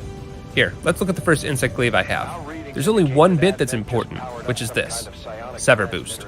Considering my current Kinsect does sever damage, we want this. However, upgrading my weapon further doesn't increase the Kinsect damage, and it doesn't increase the Sever Boost any more than its base amount. So yeah, upgrading my weapon is a complete waste of resources. For everyone that was begging me to do a base weapons only, no sharpening run, you're getting your wish. What we will be upgrading is our Kinsect itself. Right now we've got 2, one for severing and one for blunt damage. As you can see here, we've got a few stats to pay attention to. You've got the attack type, the dust effect, the element of your bug, which you can change later in the game, and the stats themselves. For my purposes in this run, the only thing I care about is power. Normally you'd only care about speed, since getting your bug to gather extracts from monsters is the actual point of using a Kinsect, but since increasing the speed doesn't actually increase how fast we can attack, power all the way. So after upgrading Bobby to level 2, it's time to take on our next story mission, the Kestodon. The extra damage is definitely helpful, but it was around this time that I realized that, for certain monsters, I'm going to have to aim my attacks. Hitting a Kestodon in the face does little to no damage, while hitting their bodies is way more efficient. This will come into play with bigger monsters too, so might as well get used to aiming my shots now. And after slowly murdering an entire family by beating them over the head with a beetle, we finally get to our first large monster hunt. Time to see if beetles are better than bombs. Bobby, I choose you! Go for the eyes! In all honesty, this style of play really is just a slightly more involved Pokemon battle. Just throw out your Pokemon buddy, tell them to attack or retreat, and dodge the occasional attack that flies your way. And while the fact that I can attack from an incredible range is not lost on me, I am a little upset at how bad the damage is. Seriously, launching rocks from my slinger probably would have been doing more damage than this. But after what can only be described as a grueling amount of button mashing, the Great Jagras finally goes down. What's that timer say? Nearly 15 minutes? For the first boss? Yeah, no, that's cool. Really excited that every boss is going to be a DPS race against the mission timer. Alright, let's see who's next. Big Bird? That you? My herbs and spices! Well, guess you have to die now. Oh, I did figure out another Kinsect mechanic that should help out with our fights though. Turns out, if you feed slinger ammo to your Kinsect, it gives them a boost. Most pieces of slinger ammo only give your bug a bigger stamina bar, which is helpful, but if you can find any slinger ammo that's dropped from injured monsters, like the piercing pods our Dodo friend just so kindly provided to us, then the Kinsect gets a double damage boost, which, considering this is our only method of attacking, is extremely helpful. Normally you could just jump onto a monster with a Clutch Claw, attack the monster with a special Clutch Claw attack, and get these damage boosting pods pretty easily. But guess who can't do that? This guy. But hey, at least the Kuluyaku is finally down. You know, this wouldn't take nearly so long if we started using traps. I should probably do that. I buy a few trap tools, make a mental note that I'll need some thunderbugs, sleep herbs, and paralyzing mushrooms, then go after the next monster on our hit list, Pookie Pookie. It's a pretty slow-moving monster, and considering our longer range, we should just... The hell? What are you doing here? No, stop! Come back! Don't leave me with him! Oh shit. Whew. Okay, now then. Where were we? Pookie, Bud, why are you just picking fights with everyone you bump into? Everything alright at home? As to be expected, the longer range of the Kinsect attacks makes this fight pretty easy. You can even wail on it whenever it tries to eat, with pretty solid results. Hey, tail carve. I'll take that. Okay, sorry, that was a little insensitive. Oh, good, now I'm stunned. Okay. Okay, Jesus, I get it. Don't take your tail. Just let me drink my antidote. You know what? Never mind, I don't need it anymore. Oh, no, not that again. Get on in there, Bobby. You don't have lungs. This is taking forever. What are we at, 20 minutes in? You know what? Change targets. See if we can't get a little bit more bang for our buck. That's a little bit more than 3 damage, yeah. Good God, we're coming up to the 30-minute mark. This is ridiculous. I could have beaten an entire Dark Souls challenge run at this point. Come on. Come on. There we go. Skulls on the minimap. Finally. Now we just lay out a little housewarming gift. And there we go. Pookie done. That took incredibly too long. The good news, though, is I'm almost able to upgrade my Kinsect a bit more. Just need to go find some materials. And after a quick bit of exploring, we've got what we need. Here you go, buddy. Put some Earth Crystal in your diet. Looks like we can't push forward again yet. What I would give to be slightly ahead of the weapon curve instead of always slightly behind. Well, better get a move on. Next up on our hit list is the Baroth.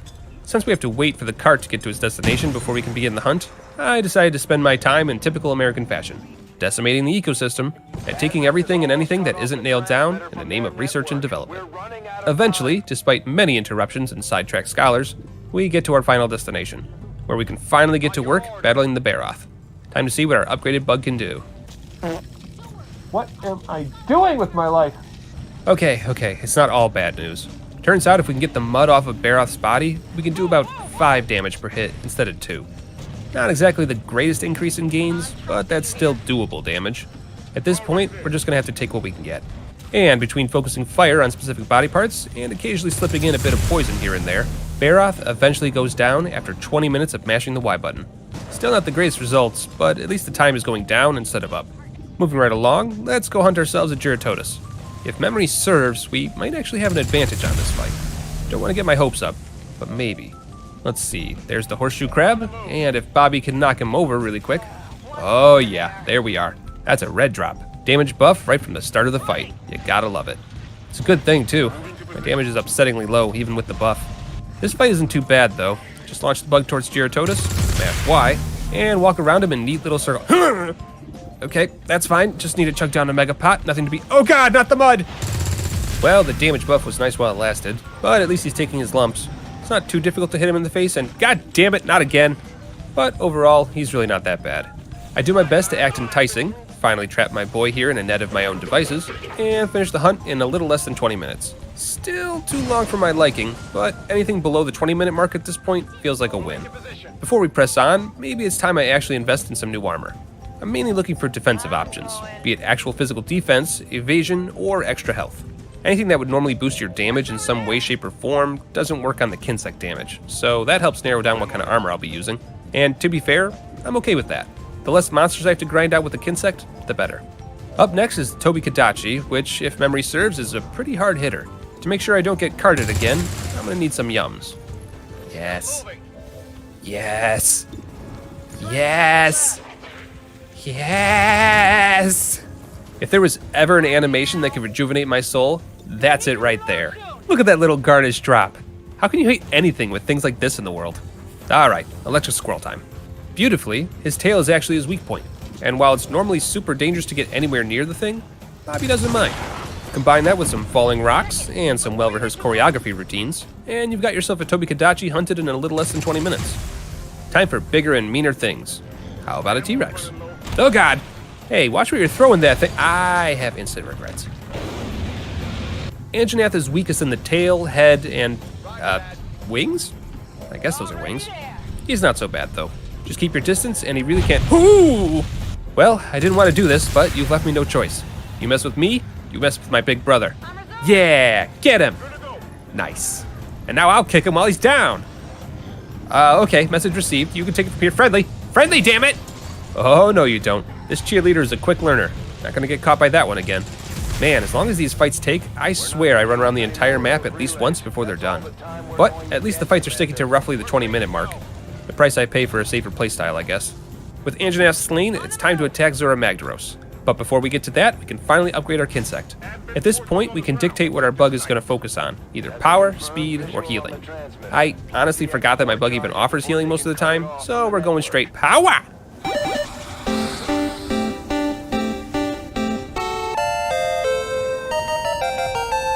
So, with our newly evolved bug on hand, it's time for Zora. This is going to be a bit of a mess. First things first, we have to use the cannons and ballista to weaken them up. Wish there was another way that was more in line with the spirit of the run, but when a game wants you to have an epic siege battle with a moving mountain, you don't ask questions. But once Godzilla breaks through the barrier, we can finally give our new bug a try. Go, Robert! Earn your new name! Holy hell, 16? Damn, buddy, I'm so proud of you. Ah! Still takes 2.5 stamina bars just to break 1 magma core, though. But hey, progress is progress. And once more for good measure, and we're good to go. Oh yeah, Nergigante. Forgot about you. Yeah, I'm sure this will go well. Just keep moving. Just keep moving. Don't die. Just keep moving. Oh, thank God, a cutscene. Oh my God, what is this guy on and where can I get some? And he's dead. Look over there. It's John Dark Souls. We're saved. Yeah, no, it got away. Story, story, story, and we're here. The Coral Highlands. New lands means new monsters, and new upgrade materials. Can't wait to see what Robert turns into next. Until then, though, let's fight a sugar glider, shall we? With Robert's new damage numbers and my slowly increasing technical abilities, the run is becoming slowly more and more manageable. Combine that with a little bit of help from the environment every now and again, and this monster basically hunts itself. Paolumo captured. What's next? What the? Bone Wheel? Bone Wheel? Go back to Dark Souls where you belong, you bony piece of shit. Remember those numbers I was so excited about earlier? Yeah, that didn't last very long.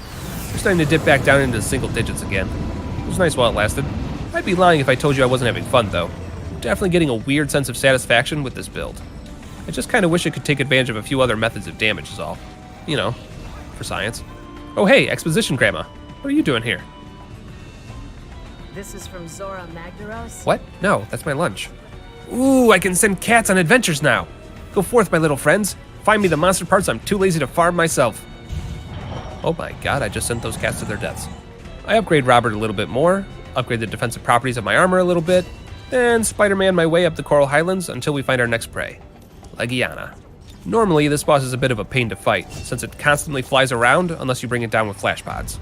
But because Robert here is more than happy to meet Legiana in its element, this fight is a lot easier than I was expecting. And after the usual 20 minutes or so that comes with every fight, Legiana goes down. Alright, what's next? Oh no. Nice puppy. Good puppy. Oh God, please, no, not the face! Exposition Grandma, you're back! What are you doing? No! Yep, don't have to tell me twice. Oh yes, we can. Alright, fine, we'll save Grandma. Odogaron is fast, and it's definitely one of the more aggressive monsters I've fought up to this point, that's for sure. Combine that with the bleeding attacks it does, and you've got a pretty rough fight on your hands. Thankfully, most of its body parts are weak to sever damage, and so long as he has the buff, Robert is actually doing some pretty hefty damage. And once you know Odo's movesets, it doesn't take much longer to overpower it. In fact, I think that clear time is a little shorter than usual. So, you know, go team. Up next is my 2 favorite monsters from the series. Staples, really. Say hello to Rathalos. Similar to the Odogaron, Rathalos has a lot of large weak spots that Robert can take advantage of. Between the tail, the wings, and his head, it's actually difficult to do less than 10 damage a hit. And while Rathalos is usually a pain to fight because of the constant air time, our Kinsect brings him back down to Earth pretty easily. Repeat as needed, and eventually the Rathalos goes down. On to the next one. That's right, it's time for the big boy himself. The monster whose scream was the only alarm that worked for me when I worked on night shift. Diablos. Better hope your armor holds up or you're gonna get gored. Yes, thank you, Guild Lady. Very useful input. Diablos is a bit rough for my build. Turns out he's pretty resistant to sever damage. The only place he's really weak to it is his belly, which my Kinsect struggles to reach consistently. Thankfully, as I start to break off parts of Diablos, the weak points become a bit larger. So long as I can keep breaking him down, I can... Okay, 1-shot kill noted. It's a hard fight, and with a lot more dodging and careful aiming than I'm used to. But after nearly 30 minutes of running, screaming, and occasionally dying, Diablos finally goes down. We've got our last fight with Zora Magdaros coming up next, so I decided it was about time that I updated my wardrobe. I may look hideous, but at least I can carry cannonballs like a champ and give them all extra damage. So with all that said and done, let's see how this goes. Well, the magma core section is about the same as before, just dance until it's dead. But we've got a new trick up our sleeve as well. If Robert can reach him, there's some stalactites up above that can do some extra damage. Go on, Robert. Bring honor to the firebomb goddess. Come on. Any day now. Ah, there they go. Once more, with feeling. Oh, shit, Robert, why did you do that? Oh, would you look who it is? What are you doing here, buddy? It's not time to fight you yet. Get out of here. Look, even Zora wants you off. There we go. And don't come back for at least 1 or 2 more missions. Ah.